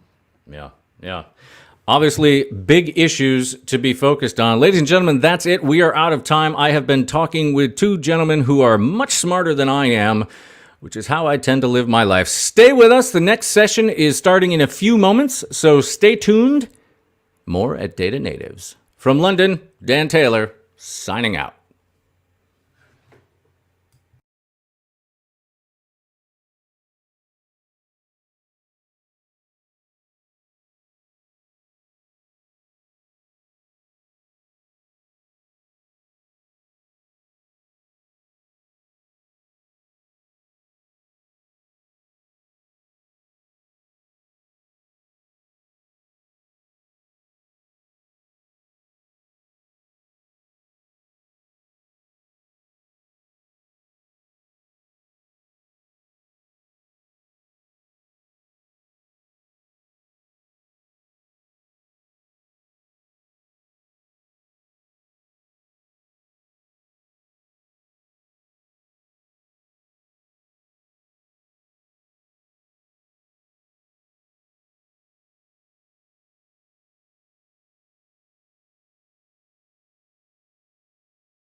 Hi everyone, my name is Nicholas Bersoto. This is my third Data Natives. It's a pleasure to be here and to be moderating our panel on AI for good, what works and the positive impacts of algorithms. I am joined today by Bart de Wit, Terry Anderson, and Caroline Lair, sorry. Uh, why don't we start with some small introductions in order? Bart, why don't you go first, and then Taryn, and then Carolyn. I would have said ladies first, but I will take the pleasure to start. So my name is Bart de Witte. I've been working in the healthcare IT space since 20 years now, mostly within big tech. And I recently changed my mission, and I created a non-profit that focuses on creating data commons and AI commons for healthcare that are protected with an open knowledge license. Very well. Taryn? Hello, thank you very much for the invitation and for being part of Data Natives. My background is coming from the private banking, and in 2016, I started to join venture capital at an early stage. We were investing in United States and Canada and Europe since 2008. And besides, in 2017, we created Impulse for Women, a non-profit organization where we are connecting female tech entrepreneurs and social impact projects with investors, covering all lifetime average of the startup. And besides, I'm jury member at the European Commission for the 2020. Thank you. Very nice, Darren. Carolyn? Hi, everyone. It's been nice to meet you all. Hi, Bart. Hi, Taryn. Hi, Nicholas. So on my end, I'm the co-founder of an initiative called The Good AI. We are building the first community of organizations and talents leveraging AI to address the sustainable development goals. And I'm also the co-founder of a nonprofit named Women in AI, tackling the issue of the lack of women in the field of AI through education and awareness. Thank you. Very, very nice. And maybe one sentence about me. My name is Nicholas Bersoto. I am the co-founder of Meetup AI, a community for practical applications of artificial intelligence. And over the last few weeks, I just joined Lenovo as their worldwide manager for AI partnerships. So also trying to bring, let's say, AI into the field. And with that, we bring to start one of my favorite conversations about AI, which is what is good AI, right? I've been following, for example, the work from Bart for a while, especially in LinkedIn. And I think that in healthcare, there's a big discussion of what is bad AI and what is good AI. But I would like to start asking the panel, each one of you, and maybe starting in the counterclockwise this time. So starting with Carolyn, and then Taryn, then Bart. Like, when you think about good technology in general or good AI, what does jump to your mind? Carolyn? I think AI, when we're talking about tech for good or AI for good, the idea is really to leverage a tool to improve us as a society and as a planet, to leverage what's good in us and to help us improve what can be improved through technology. So it's pretty straightforward. Darren, your thoughts?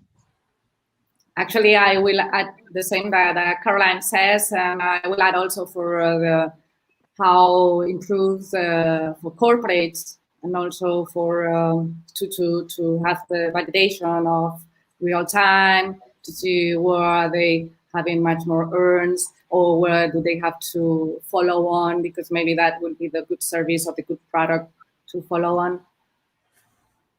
All right. Bart, finally, you. Yeah, thank you. I'm going to take a bit more time to answer that question because a few years ago I was at the AI for Good conference in Geneva, where a big tech from Mountain View, California, was presenting how they were using AI for detecting potential blindness at diabetics, and they were presenting this project as an AI for Good concept or project, but none of these patients actually gave consent. For me, they were experimenting with the poorest population of this planet without having consent of these patients, and they were extracting the data while creating IP and value in Mountain View, California, but not in India. but it was sold as AI for good. Is that good? Well, in one sense, they give access to healthcare, but in another sense, they destroy all the future economical opportunities for local entrepreneurs that actually can also work with that data and build these sets. So from that moment on, I learned that good is a concept, and good is connected to your moral standards, and morals are connected to our fundamental rights. And I'm European. I'm protected by my fundamental right to get access to healthcare, which is quite unique because not all countries in the world do that. So I think good is a concept really different in each of the regions worldwide, which is looked at very differently. That's actually a very good point. Carolyn, follow on. I definitely agree. And what started the good AI, so we named the good AI, but I was always using this AI for good expression, and at the end of the day, it doesn't mean anything. And that's why I've been super inspired by the Sustainable Development Goals, because it gives us some more pragmatic and concrete goals on which there is kind of a international consensus. So I think when we're talking about for good, we should definitely apply more less conceptual notions and more pragmatical problems. And I like as well to talk about the necessity to use responsible AI to avoid, like if we want to do AI for this SDG, we definitely need to use AI responsibly. So I really like usually to dissociate both concepts. AI as AI applications to serve SDGs and some indicators we have, and the way to do it is through a responsible use of AI. Yeah, I could not agree more, Carolyn. That was exactly what I was going to say as well, like the differentiation between, let's say, AI for good and like well-built or ethically built AI. Those are two different problems. I would like to bring Tara into that conversation because as an investor, I believe that you also have a direct point of view about practical results, right? You would like to see the companies that you are investing in to bring good into the world. So when looking at those companies and talking for those companies and they talk like, we're tech for good, like what do you look to get? What are you trying to find? As we have been talking before, there is a difference between AI in health that we are gonna talk. It's different ways when you regarding to what is good and what is not, because it's all opinion of everyone. Also, we have to include the governments, which depending on which country are they and the treatment of the data that they're going to use, it is going to be good or not. By the other hand, when we are investing in artificial intelligence startups that they are coming from any sector, we already have someone that is gonna come besides us in our advisory board to get deeper, to understand which type of software or which type of engineering are they using. As a venture capital, we are always doing the due diligence, but then we get someone from the field that really understands. That's the way that we do it. Bart, then I'm going to ping pong it back to you. When nowadays you look at the field of AI, are you more worried about, let's say, poorly done AI, like less ethically done AI, let's say like this, or the lack of, let's say, projects focusing on using AI, let's say, for the betterment of the planet? Well, I'm a healthcare guy, so I will only narrow it down to my world. I oppose the view that in healthcare, data is a commodity, because I think latest when we have a brain-computer interface and our thoughts become data, latest then we will know that our thoughts as data cannot be commoditized on. And that sounds really far away, but that's not so far away. In healthcare, the data that we reproduce as human beings should be, in my sense, a common good. And by doing so, we can really destroy health inequalities. But what I learned, if you put data equal to capital, then capital will consolidate, and you will see a consolidation through merger and acquisitions, which is nice. It gives a lot of exits and makes a lot of people happy. But over 10 years, what happens if we get suddenly a few companies that own all the data in healthcare and it's closed and protected by IP? We will see a very much different healthcare system. So I'm not pleased with the European Union AI policy framework, because it puts healthcare on the same level as automotive. There is no exclusion for healthcare. Healthcare data can be consolidated, so I'm not looking in a positive way to the consolidation and the further acquisitions. Data is getting more and more expensive. The more good data you have, the more you will get for it. Like this large big tech company from Mountain View, California, just sent out an offer to all German academic hospitals to buy exclusive access to data, and the hospitals would give away all their rights. So I see a trend that I predicted a few years ago that goes into super power asymmetry, super centralization, but I see something good as well. I see that people are waking up to see another future, and I can't communicate yet, but in October I will announce a global partnership with a big pharma company who actually is going to invest in open data and open AI. So I think it's part of mindset thing that if you as a company want to build a product, thinking that you have to own everything to like your AI model and your data, it is the wrong perception of looking at things. So there are these two worlds being developed, and of course, capital is accelerating that one world much faster than the what I call for good world. So I have this bipolar view on things, and I hope more people will support initiatives like mine and others that are trying to fight against this consolidation or future monopolization of life-saving knowledge. I think that Actually, Carolyn? Sorry, no, I was just jumping on what you were saying because it made me thought like we had one startup joining the Good AI recently, and what they're working on is super interesting. They're working on data circularity, trying to bring together company to share some data instead of producing, labeling their own data, reinventing the wheel. And they really believe we should in a more collaborative way with data. It raised a lot of issues, but the concept is super interesting, and definitely in healthcare, it's a necessity. But besides the healthcare, we have to remind that for us, it's part of the capex of a startup.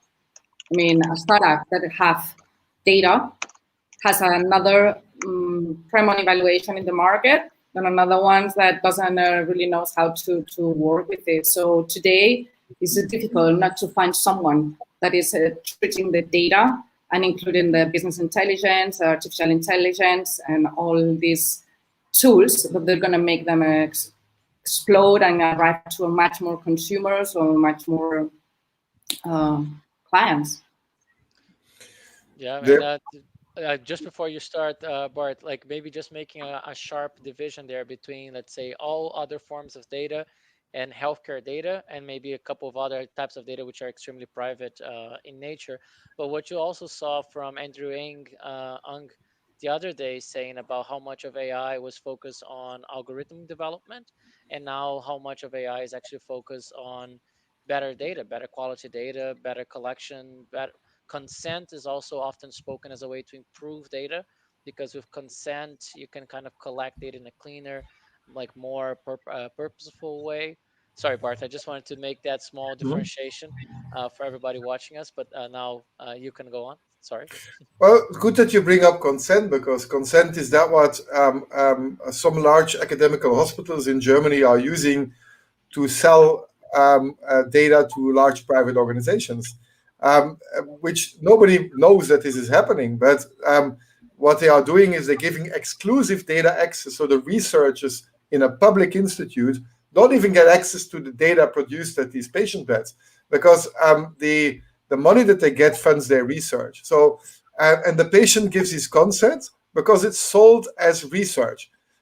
Just giving the people or private big pharma or big tech companies access to data can be sold as doing research as a consent. So even the notion of informed, because we need to talk about informed consent, not consent, is not being taken seriously. Like a lot of people are using this consent to really sell data. And that there was a lot of these things that I discovered in my journey that where I said, like, okay, this is so short-term thinking that is being applied, because of course a hospital with COVID, they suffered financially. So the timing is perfectly. The NHS as well is selling their data in a huge data lake, and they gave the citizens of the UK 6 weeks time to give consent or to oppose that the data would be used in that sense. 6 weeks time, which is a ridiculous amount of time. So there is this huge urge on giving private companies access to data. And I totally agree that I don't have any issue with these systems being applied to automotive, but healthcare is for me something very differently. No, I definitely understand that there are different levels of private data, and I think for a lot of industries right now, the issue is not as much as collecting as having too much data, as they have data, they just don't know what to do with it. So I actually wanted to jump to Carolyn and to Taryn. Carolyn, I wanted to hear a bit about like which kind of, because the topic of this conversation, right, is what works. So what is actually being put out there that you think like, this is a great project, this is a great way to use this tool, which is mostly neutral in fashion, but to create something good? Yeah, so we've been talking mostly for now, in my understanding of responsible AI. At the Good AI, we're focusing on AI use case and application for the Sustainable Development Goals. And what I can answer to you in a very simple way that we have more than 180 projects that we've selected leveraging AI for one of the SDGs. So, for instance, if you take SDG number 2 for sustainable agriculture, we have some startups working, for instance, on closed-loop habitats and biosphere, generating recycling food, water, and air to support human life sustainably. We have this kind of startups. We have some startups working on air quality for SDG number 11, sustainable cities and communities. When it comes to climate change, we have also a lot of startups working on reforestation, also working on assessing, for instance, the company's carbon performance. Another example I would end here because there's so many, but when you look at SDG number 8, decent work and economic growth, and we have some startups working on fair hiring algorithm, because as you know, we're using more and more AI to help company recruit, and there is this issue of biased hiring algorithm that can be discriminative towards women or minorities. So we have startups in the Good AI that are focusing on building fair hiring algorithm, for instance, on training them on performance data and not historical data to avoid to repeat historical bias. So there's so many use cases, and our goal at the Good AI is really to help the startups grow fast, because we have this 10-year framework, the SDG that need to be achieved by 2030. And my concern now is really to help them grow, to put the focus on them, help them recruit. It's true that today there is a lot of noise around non-responsible AI use cases, but I also want to, and this is what we're trying to do with the Good AI, to put the spotlight on these people, these great entrepreneurs, great teams that are really trying to leverage AI in a responsible way for real challenges that we have today. They're not trying to build a big AI that's gonna kill us all in 100 years. They're really focusing on problems we have today. Very, very nice. Taryn, I wanted to ask you, I have a special question for you, but also just to give you the same opportunity from Carolyn, are there any projects out there right now that you saw, that you're working with, that you're very excited about, seeing projects from AI that are trying to deliver something that you think extraordinary? For me, the most impactful ones are regarding to health, actually, because they're doing amazing. Yeah, they're doing amazing work, and the way that they can expand super quickly, and the results, as we were talking before, they're also very quickly thanks to the artificial intelligence. But it's funny because we have been investing in since 2008 with the fund.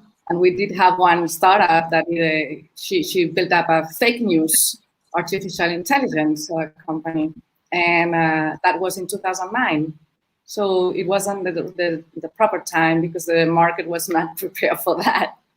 And we also have another one that right now, just due to the expansion of, thanks to include artificial intelligence in their startup, they started in 2008 just in Silicon Valley, and now they are in Australia, North America, and they just did this turnaround in 2 years. As Caroline was saying before, the growth and the possibilities to give you the artificial intelligence to manage this data and to get another associations, groups related that they can be included is like amazing.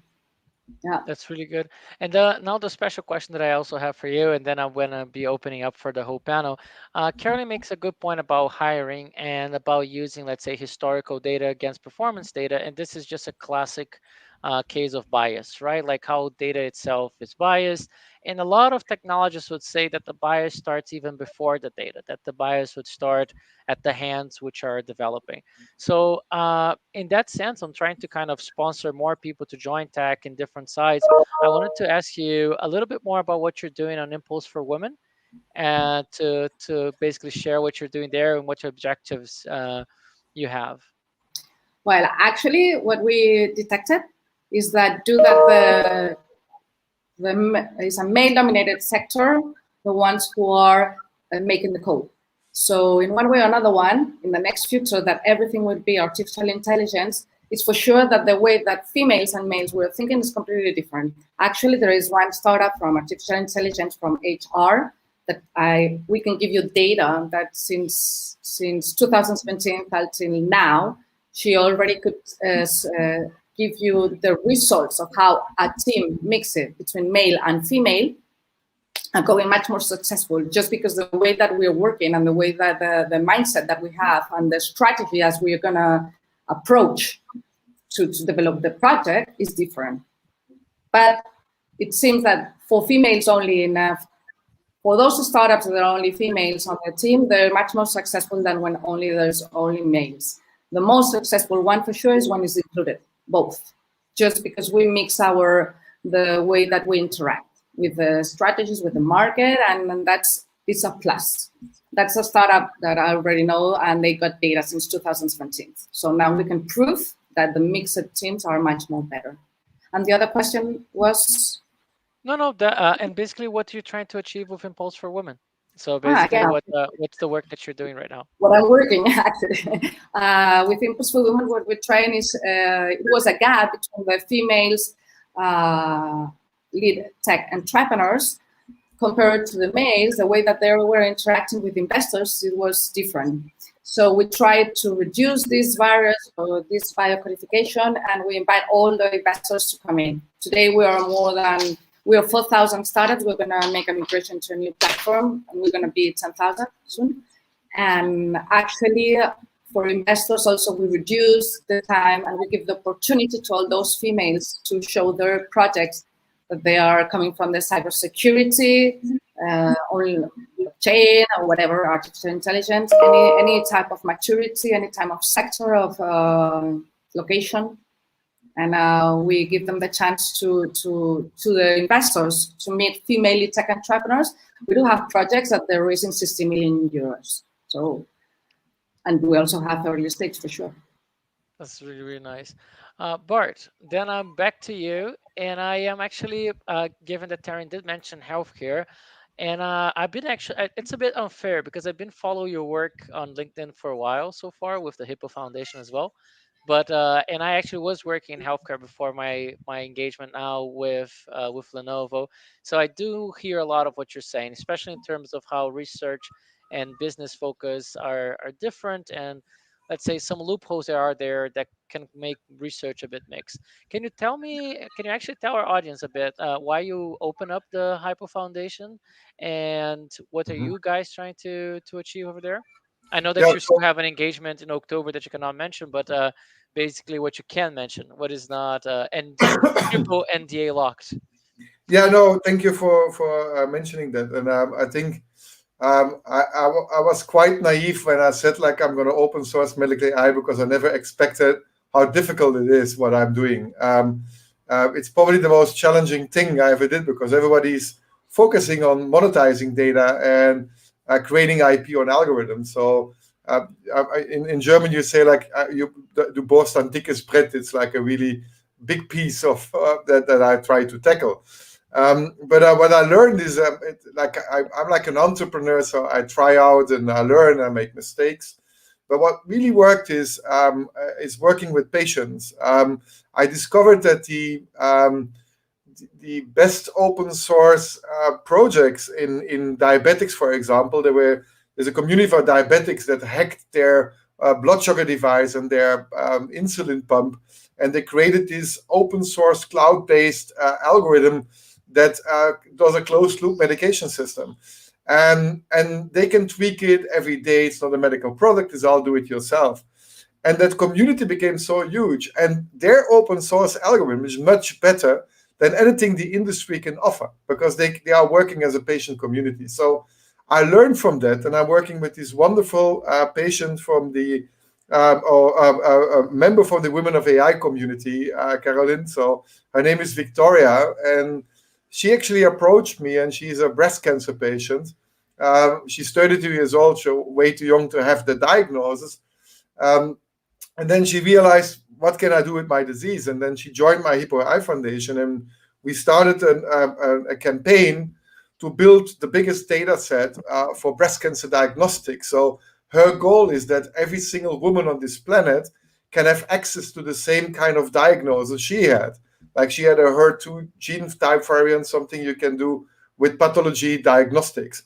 And we, by sending out that message, like letting Victoria talk, and not me, it's not a technical thing, it's very human-centered. We suddenly have people from Stanford, from Taiwan, from Africa. We have 6 organizations in Europe. We get so much data for free because our purpose is to liberate knowledge out of the data. So when you define a different purpose for data, and that was my biggest discovery, so you get all the data, because these doctors have data that they don't want to share. But if they say, oh, that data is going to be protected with a Hippo AI license, which mandates everybody who uses our data to open source the algorithm that they train on our data, then you create an open ecosystem. And everybody likes that idea. So we are now building that data set. Most of the things are done by lawyers and ethicists and all these things. But once we have finished this project, we're going to put everything what we developed under Creative Commons by attribution license. So the whole framework of what we did, how to open up data, is going to be open sourced as well. So then we can start creating communities. But we need to work with patients. It's a true democratization process. And working with patients and then advocating and let them call out, is that what worked? And we are super hyper focused on that single data set.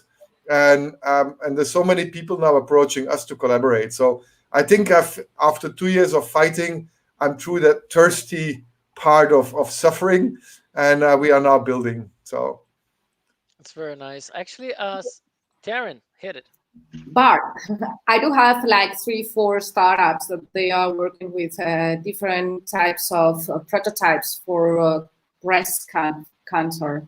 Maybe it will be super good to you. Let's gonna make artificial intelligence, but in 1-to-1. Because I could be in contact with all them. They really need these patients. Some of them because they know who's gonna fall again in another cancer. Another one because they have replied the nose. The dogs could smell who has cancer. So they have replied the same style of the nose of a dog, and they are providing this. So they want to sell a different little device to all those females that they're not going to doctor, but they could put that on at home and have the results if there could be they could have cancer or not. So there's a lot of startups regarding to your loop that will be super interesting that you connect to them. Yep. 1 out of 8 women gets breast cancer, so it's the widest form of cancer. And what we created is as a campaign tool. We created an Instagram filter that turns the breast into ASCII code as a kind of a visualization that breasts can be data, and by opening data, we can save lives. And then we got in contact with women from Ethiopia, doctors that say like, oh, we want that data. So we are creating this whole community. What we don't, or what we can't do at the moment is divide from our focus, like, because what you tell is super interesting, but we are super focused on that single data set. And then when we release it, we will do an open challenge that with a prize money, and then everybody can access that data and try to win the best the prize for the best accurate model. And what we do is pathology diagnostics. We don't do mammography or molecular diagnostics yet, but we wanted to keep it as simple as possible to prove the concept. And pathology has a huge advantage because you can't re-identify the data, because otherwise you have all these issues with re-identification of data and data protection, and we don't have that. So, but happy to connect, and then once we publish it, we can create ecosystems and startups that are using our OpenAI models. And something that people forget, every startup on this planet without open source would not be able to develop anything. Like every startup uses GitHub libraries with source code that is shared.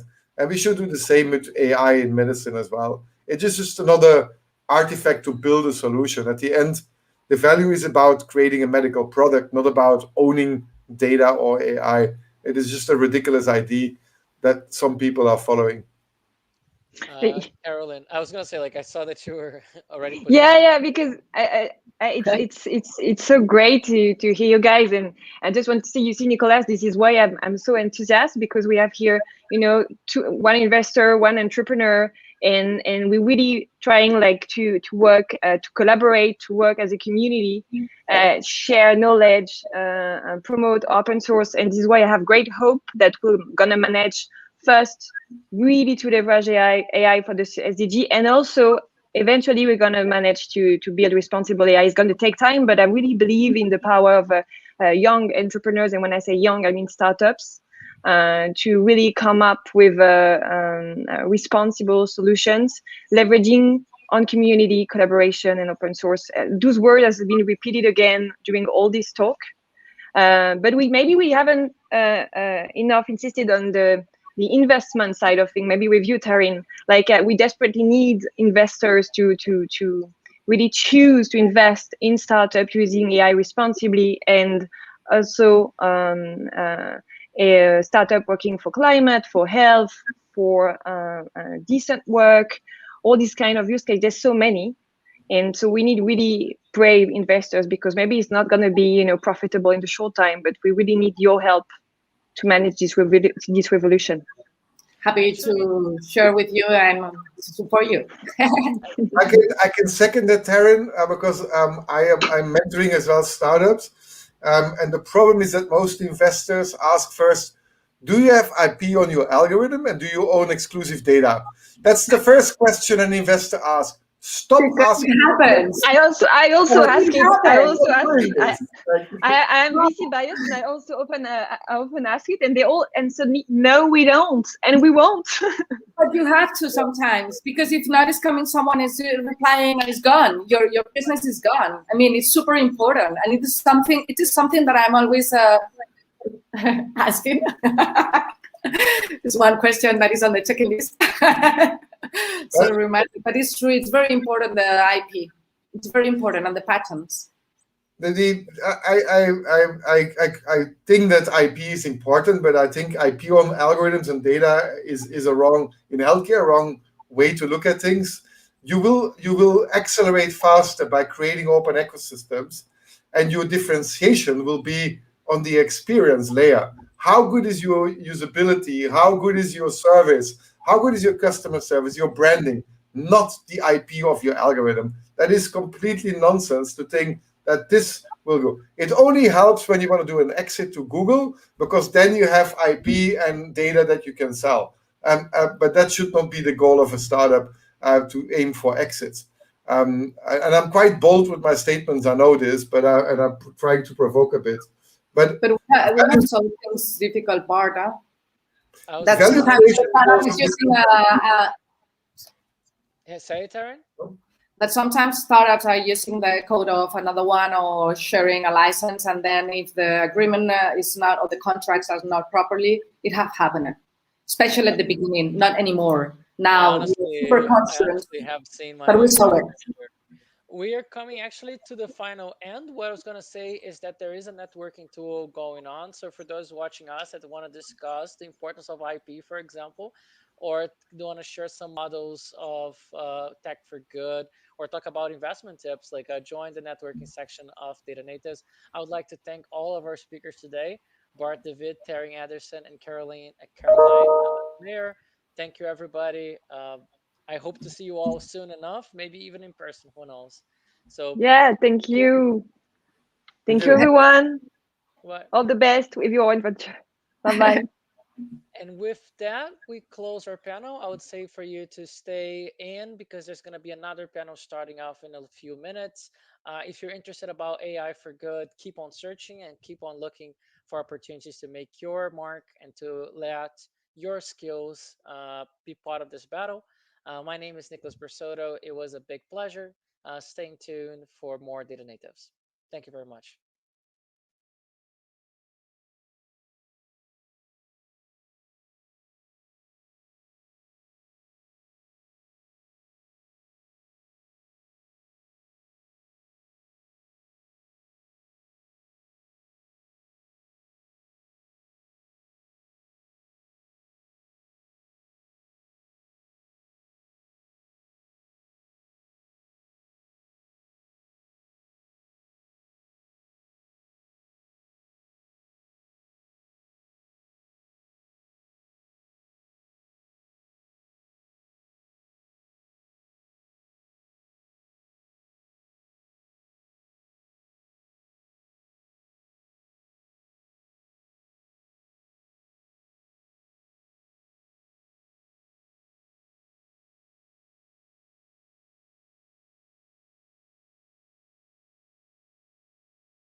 Hello, hello. Hi. Hello. How are you today? It's good to see you. Good to see you too. Awesome background, full of nice toys, especially that spider one at the back. Yeah, and it's not a fake background. Every time I'm on a video conference, people are like, "Oh, where'd you get that background?" It's like, no, it's actually my office. Love it. Yes, that sounds like a good, pleasant place. Okay, well, I don't know why that happened, to work. So nice to meet you again, Riley, and thank you very much for joining this session. We had the pleasure to have you at the last Data Natives Unlimited. You were closing actually the whole event. And yeah, it was a great keynote. And now I'm happy to be here interviewing you around the same themes. So just a little bit, I will introduce you a little bit if that's okay. I mean, as much as I can with your impressive CV, let's say. So you're an Eisenhower Fellow, a senior member of the Institute of Electrical and Electronics Engineer, IEEE, liaison for strategic partnerships for the Entrepreneurship Steering Committee, or at the IEEE. First ambassador to CERN and Society, founding partner of the CERN Entrepreneurship Student Program, and co-founder of Equals, the global partnership for gender equality in the digital age. I don't know how you have time to even eat, to be honest. You're currently a co-founder and general partner at Ecliptic Capital, and founder and CEO of Strangeworks, a quantum computing startup in Austin, Texas. Are you now in Austin, actually? I am in Austin. I was sad. I was in the EU 2 weeks ago for like a whole week or so. And if I would have timed my trip different, maybe I could be doing something over there in person. But yep, I'm back in Austin and very happy to be home. Okay. Yeah, I've been to Austin for South by South and it was amazing. And it's such a great place and very vibrant. Yeah, I mean, I haven't really lived the city outside of South by South, but it looks like a great place to be and certainly very exciting in the tech space. So yeah, I mean, again, part of like your background, it says, I can read here, and I'm sure you lived it. You've been the managing director at Goldman Sachs, and you came there via acquisition of your startup, Honest Dollar, nice name, and you're a member of this 2017 IEE Entrepreneurship Steering Committee Standards Vice Chair on the 2018 IEE Entrepreneurship Steering Committee and Strategic Partnership Liaison on the 2020 IEE Entrepreneurship Steering Committee. I don't know if much has changed in 2021. That has been as far as I know, from 2020. So a lot of things, you've done a lot of things in your life, and you probably know a lot about data and definitely drama around data. So there is a lot of data and also a bit of drama around it. So why so?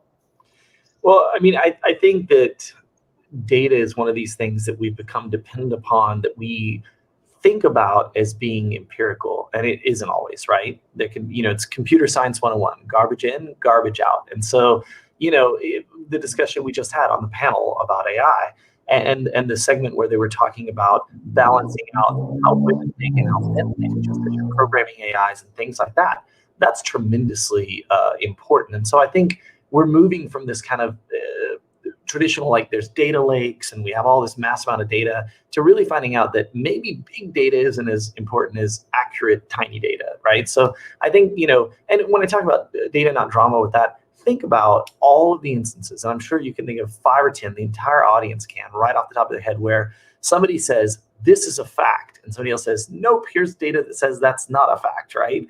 And I think that, one of the things I'm looking forward to in data science, and I'm not a data scientist, right? I'm a software engineer and entrepreneur, is I'm looking forward to groups like we just heard from. I'm looking forward to more organizations to start giving us more clear empirical data that we can say this has value and is, demonstrably valuable and also material to improving the human condition. I mean, everybody's so worried about their startups and their companies and this and that. It's like there's so many things in the world this data could be applied to, and we live in the greatest time ever to be alive to apply that data and really change, the human condition in general. That's right. And also, I guess this is I suppose, the very different angle that you're coming from, especially since you're, as you mentioned, you're not a data scientist, you're coming from the software engineering background, is that you're actually saying that the biggest impact will not happen from AI, but from quantum computing. And I think that's a very interesting angle. So impact to society, impact from quantum computing, how do we tie these things together? So I think they're going to come together in a very big way. Okay. And so my personal opinion is that you can't really have true AI without having quantum computing. That's not to say that it'll all run on a quantum computer. Quantum computers will be yet another computational endpoint. So the way I like to think about it is this. We used to cross the United States by wagon, horse and buggy, right? And it took weeks and it was a horrible journey. And then the rail system came along. When the rail system came along, then it took maybe a few days, right? And so no matter how far we go, eventually we reach an ocean. So think of the horse and buggy as abacus, and think of the rail system as the computers and the iPhones and iPads and Google phones, all of those things we have today. And then think of like, okay, well, what do we need? Well, we have all these problems, these computationally complex areas where we need a new, different type of calculator. And so the quantum computers, they're not going to get rid of classical computers, just like the planes didn't get rid of trains. They're used for a completely different purpose.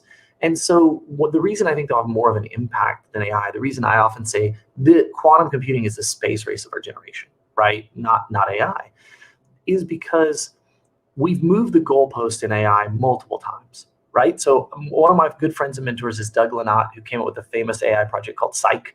And he's also here in Austin. He's been working on it since 1984, right? And back then, the goal of what an AI is completely different. Now we call that a super intelligence, right? Because we keep moving the goalpost. So we're not quite there on AI. I think it's kind of like AR and VR. There's a lot of hype and there's a lot of companies consulting making money.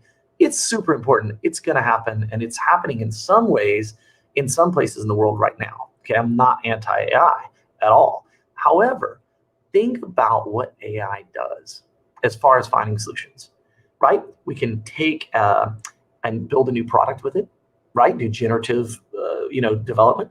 We can do all manner of crazy stuff. It doesn't make us calculate any faster. So AI isn't applicable, not by itself anyway, to the problems that we want to work with quantum, okay? So when you look at what we're doing with quantum, okay, you're talking about material science, drug discovery, environmental science, finance, all of these things. So I think this is going to have a much larger impact because, quantum is a new calculation that we can do to apply to these problems that are beyond our reach. It's not that classical computers won't do them. And it's not that AI won't be a huge part of it. It's just that we need something beyond von Neumann architectures. We need something new that will take problems that take thousands, tens of thousands, millions of years for a classical computer to solve and reduce that, hopefully, eventually to minutes, days, weeks, right? So I think it's very important. I think it'll be a foundational technology in us really seeing a true AI, and if we ever hope to get to anything like a singularity. Wow. One thing before we continue, I have loads of questions, but I think there's a bit of an issue with your speaker, so maybe lower the volume a little bit. I understood. Okay, let's see if that's fixed. I will go ahead and ask my questions. I mean, this is totally right? I mean, things were, as you mentioned, back in the 80s and 90s, it had a different definition, a different meaning, and now they're changing. And at the same time, like what took us days, or I remember I went to the museum in San Francisco of internet, the Internet Museum, I think it's called. And I was just seeing that there were like these huge computers that were pretty much like a stadium, right? And now we used to have like our own little phone. Basically, it has everything that we need. Like we can work on that thing. So I imagine that's the same thing with quantum computing. Something that it used to take days to be able to process, now will take seconds. But I think it's important here to first define what quantum computing is for someone who, let's say, does not come from this area, but also to understand it from like a different perspective. So I mean, okay, I'm not a data scientist either. I'm really much into tech and I'm really much into this world, but how would that affect me? How would quantum computing affect me, and what is it exactly apart from this Yeah. So first of all, for data scientists and people in this field, are data natives. This is a huge career opportunity, right? There's going to be new types of data sets and new transforms and new all this. So I think everyone listening right now to our conversation should look at this as that opportunity. So what is quantum computing? Like, first of all, if you want, and people tweeted out some good questions, I'll send the top 5 questions a free copy of Quantum Computing for Babies, and that'll help explain a little bit. But let's try to do it right here live. So I have this coaster, and little Rick and Morty coaster. Love that show. This is heads. The other side is tails. So if I put that in my hand, right, then this can only be one of those 2 binary states, heads up or tails up. It's a 1 or it's a 0. That's how classical computers, from the phone you just showed to supercomputers, work right now, right? Binary systems. Quantum computing, imagine we take that same coaster and we flip it in the air. When it's at the top of that apex, is it a 1 or is it a 0? And the fact is that it's in a quantum superposition of a probability of a 1 or a 0, meaning that instead of a coin as a classical kind of operator, think of a soccer ball, right? A football. And pointing directly up, it's a 1, and pointing directly down, it's a 0. But it could be pointing in any area, right? And those all lead us to these probabilities, and you chain those together. And you're able to do these incredible calculations, things like Shor's algorithm that I believe will eventually be part of breaking most of the encryption we have, things like Grover's search to find new areas and stuff. Obviously, Google and everybody's very interested in that. As we get more and more data, as you've said, and we're here with all our data natives, we start being inundated by too much. So being able to find a needle in a haystack of needles, that's kind of what Grover's search algorithm's for, right? So there's all these huge opportunities. So I see opportunities in 3 areas for data natives. Number 1, if you get started now learning about it, you'll be prepared when it takes off. And by the way, it's going to take off pretty quickly. I don't think this is like computer science. You mentioned the Internet Archives, the Internet Museum. Look, think about when that happened, and think about when websites became a thing. So in 1993, I was working at Apple Computer, and we were looking at just massive amounts of traffic on websites and stuff.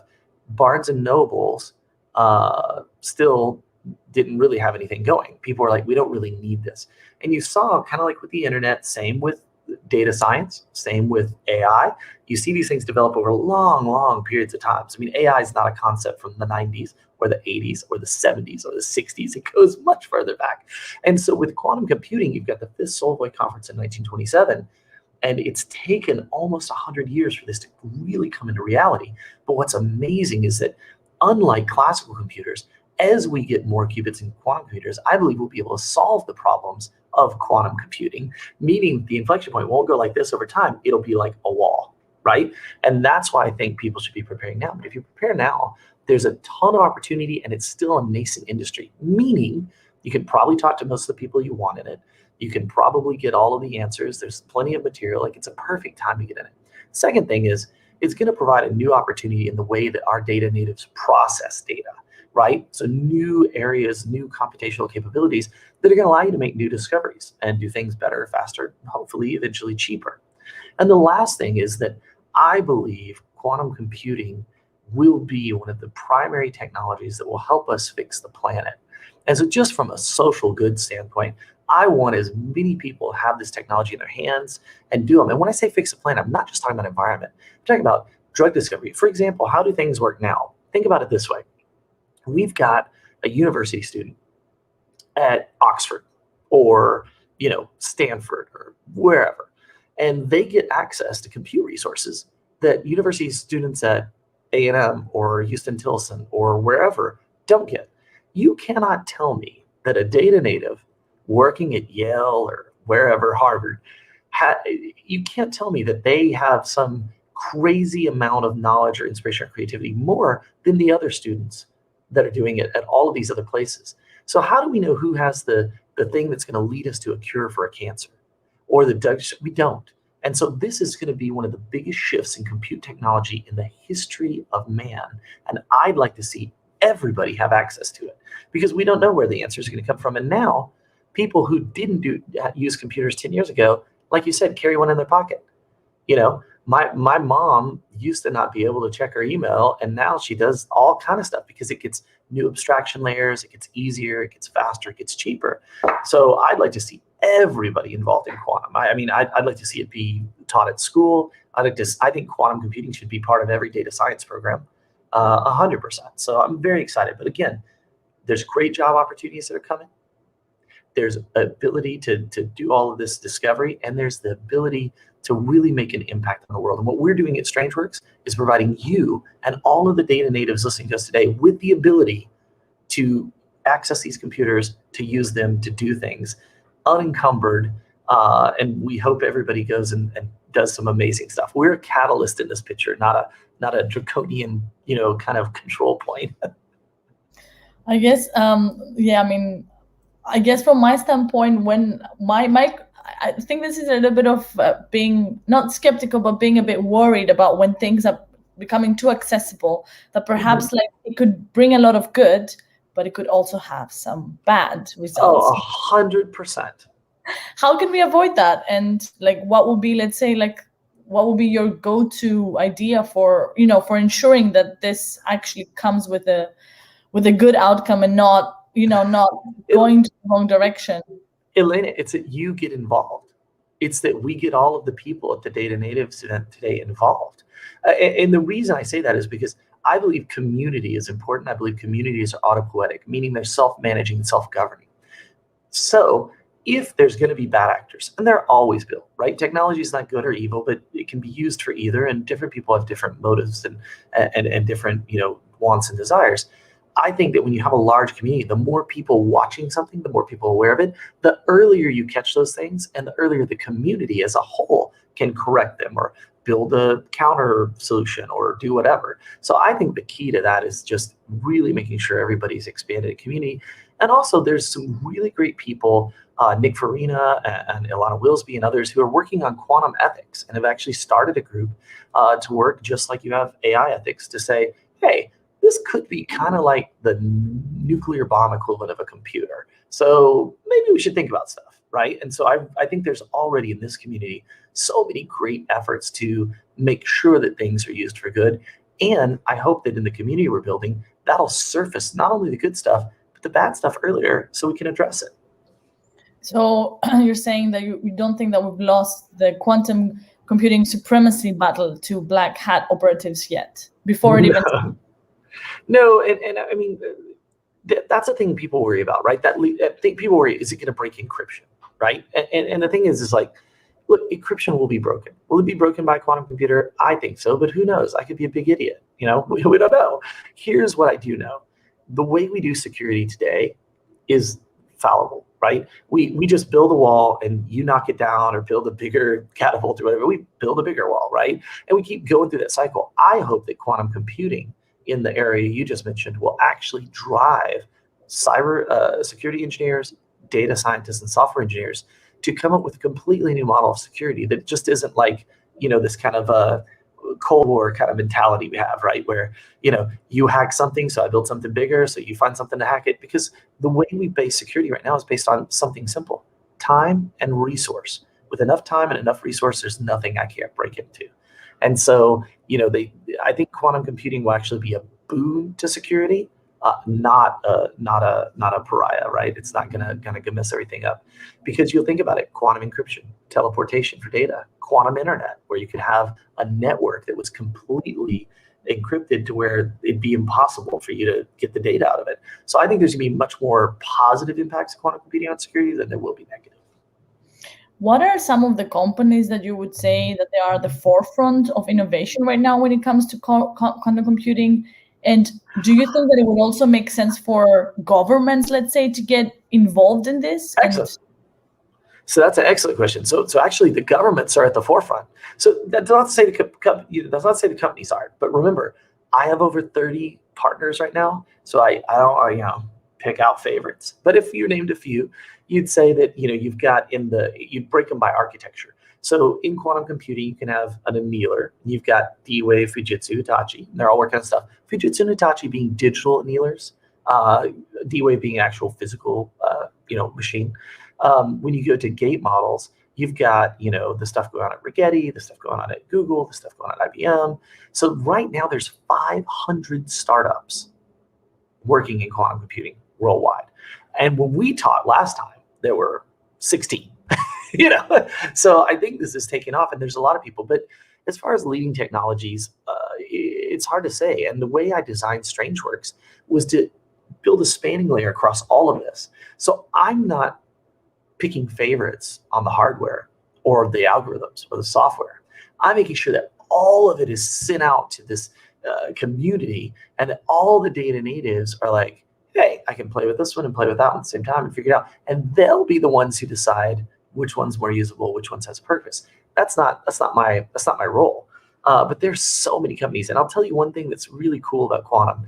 There's probably only I used to say 100, probably now it's maybe 200 people that matter worldwide in quantum, right? That really are probably going to make an impact. Not counting myself amongst those 200.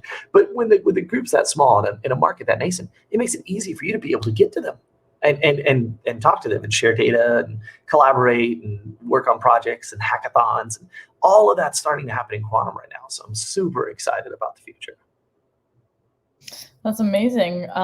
You mentioned before that, you don't have to be a physicist, you don't have to be a science to get involved. And you said, the analogy between like having it accessible to everybody. Would that mean that quantum computing would be like some sort of like the backdrop of everything? Like we wouldn't see it, we wouldn't know it's there, but 100%. So I think you're referencing, so I've said two things about that. So the first is, in the early days of computing, you had to be an electrical engineer because you had to understand the flow of electricity between the gates.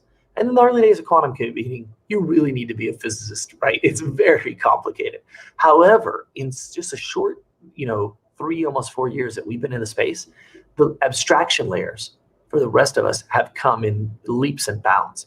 And just last week, we announced with IBM that we have a new thing called Qiskit runtimes. So instead of writing the code on the cloud, shipping it all the way over to the computer, laying out a lattice, all of that stuff, you can get about 120 times faster interoperability because we take Qiskit runtimes and predefined circuits that you can just call, and those live on the actual hardware.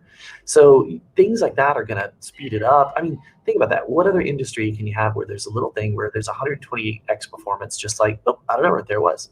Oh, what does that do also? It lets you, the way we've put it on the quantumcomputing.com, you can adjust parameters and stuff. So you don't even, we're starting to get that point where you don't need to look at the code. If I had my way, I'd have you come upload an Excel spreadsheet. I'd figure out where the opportunities were, tell you there were some or not, and then send it to the right quantum computer. But yeah, that's what I think the future for people using it are, like data scientists. For individuals, if you don't think Google search isn't going to be driven by quantum, you're crazy. What about the autocomplete on your text? Of course, anything like that. So you won't see it. It will just be part of the compute fabric that you're accessing, right? You're exactly right. And you mentioned like that. I mean, you did say that before when we had that chat in December, or when you spoke at our conference, there were 60 companies. Now there are 200. Does that mean that more players will come into the game? Would there be more companies or more governments that would be jumping on this, or why are they not already? Like, I mean, what is the market potential, and why are there not already a lot more? Or is it just that it's just starting now? Well, that's great. No, it's been started for a while. In fact, some of my friends in quantum that helped me get into the industry, Andrew and Landon at 1Qubit, and Michael Brett, who's at Amazon now and stuff. I mean, they've been doing this for 6, 8, 10 years. My chief scientist has been doing this for 20 plus years. So we're babies in this new quantum world. But why isn't there more? One, it's incredibly hard. 2, it's not quite at where we would see an inflection point in technology, meaning that it's still relegated to labs. They're still not necessarily computers, but they're really good lab equipment for exploring a quantum landscape. But I mean, there's 500 companies into this right now worldwide that are quantum companies. Now, you and I know 300 of them won't be in business in 2 or 3 years, but that's amazing. It's not 5 or 10.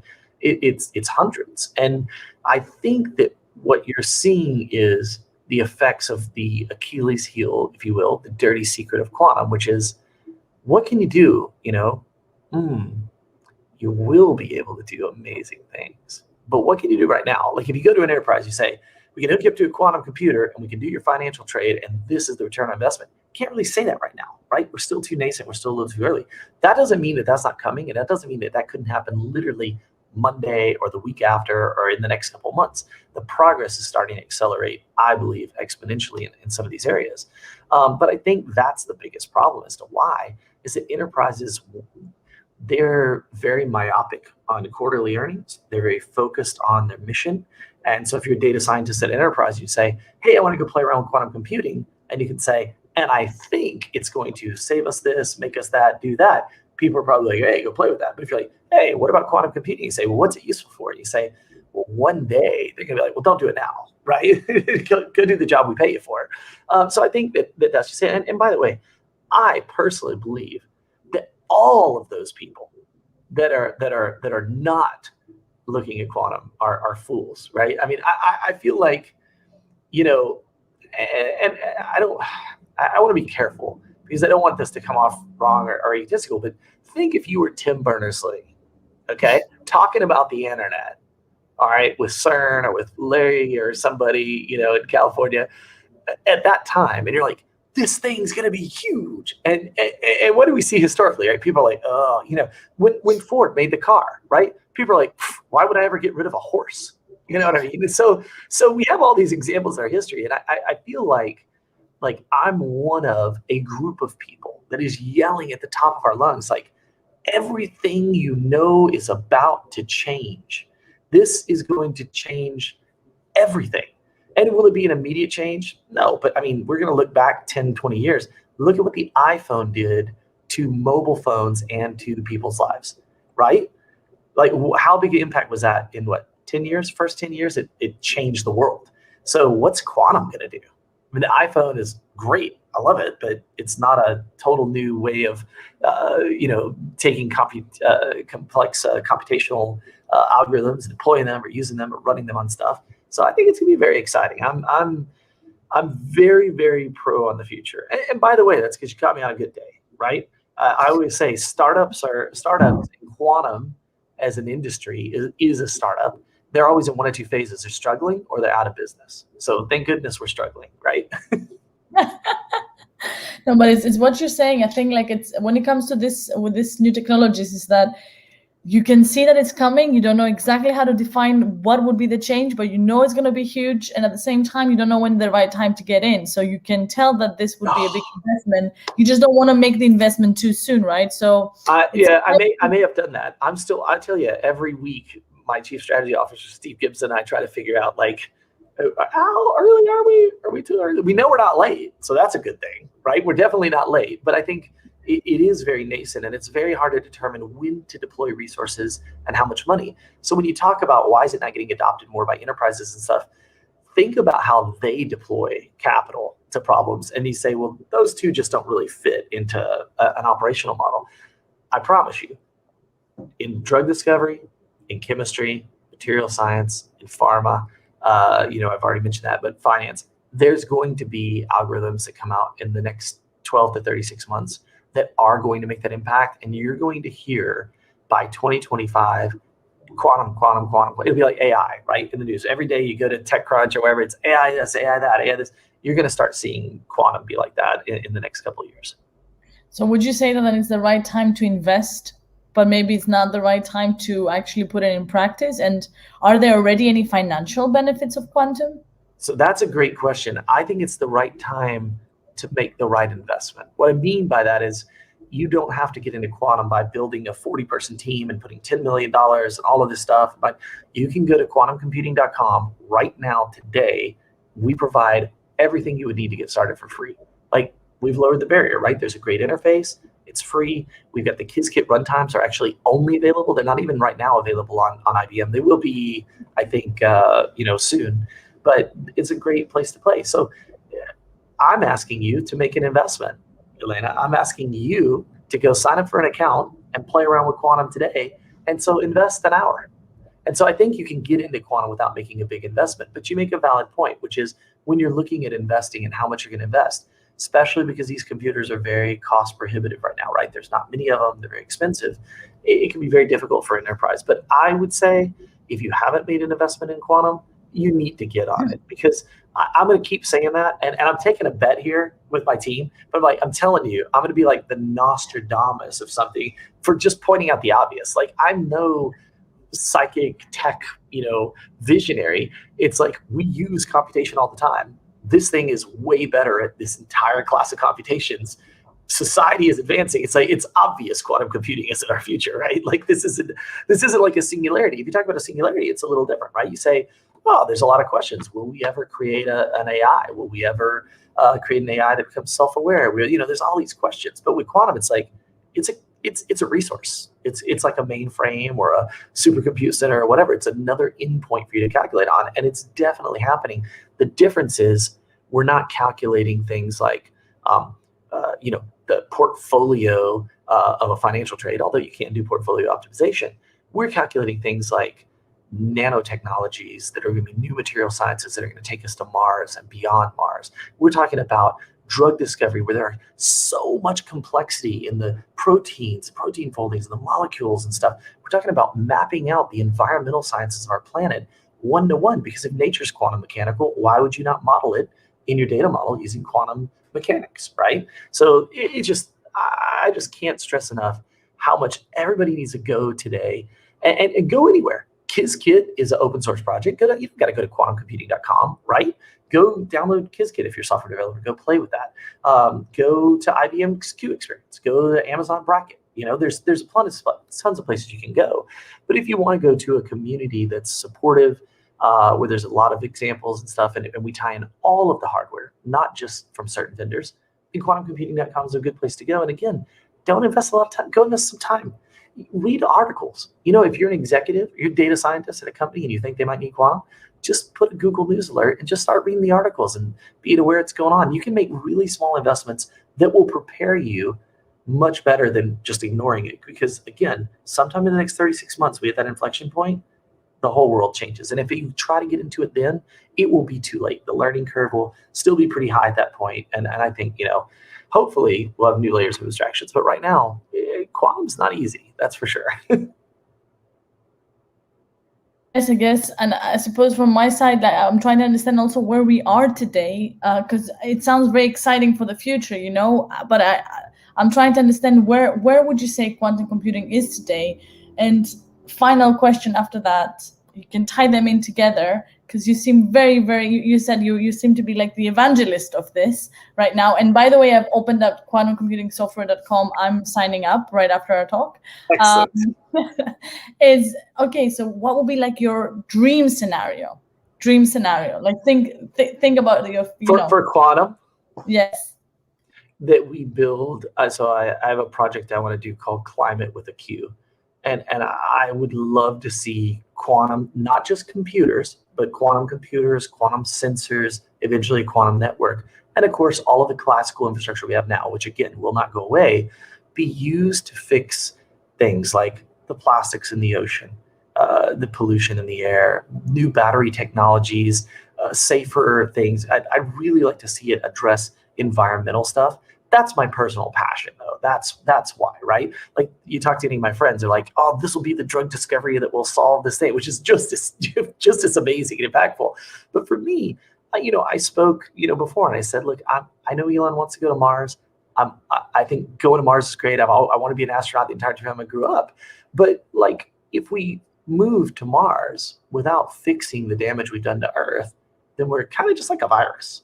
Right? We just use up all the resources, and then we move on. And I think Earth is an amazing place to live. I would absolutely go to Mars at the drop of a hat. But, I like this planet. I like where we live. It's so beautiful. There's so many amazing places in the world. And when you go and you travel and you see the damage, or you see the fires in California, or the mudslides in Latin America, or the this or the that, it makes you're like, well, we kind of caused some of this. So maybe we could fix it. But geoengineering, new sources, geothermal power, all of these things, they're going to require calculations that we haven't even thought of yet. And for that, we're going to need a new technology. And that's where I think quantum comes in. So for me, 100% the environment.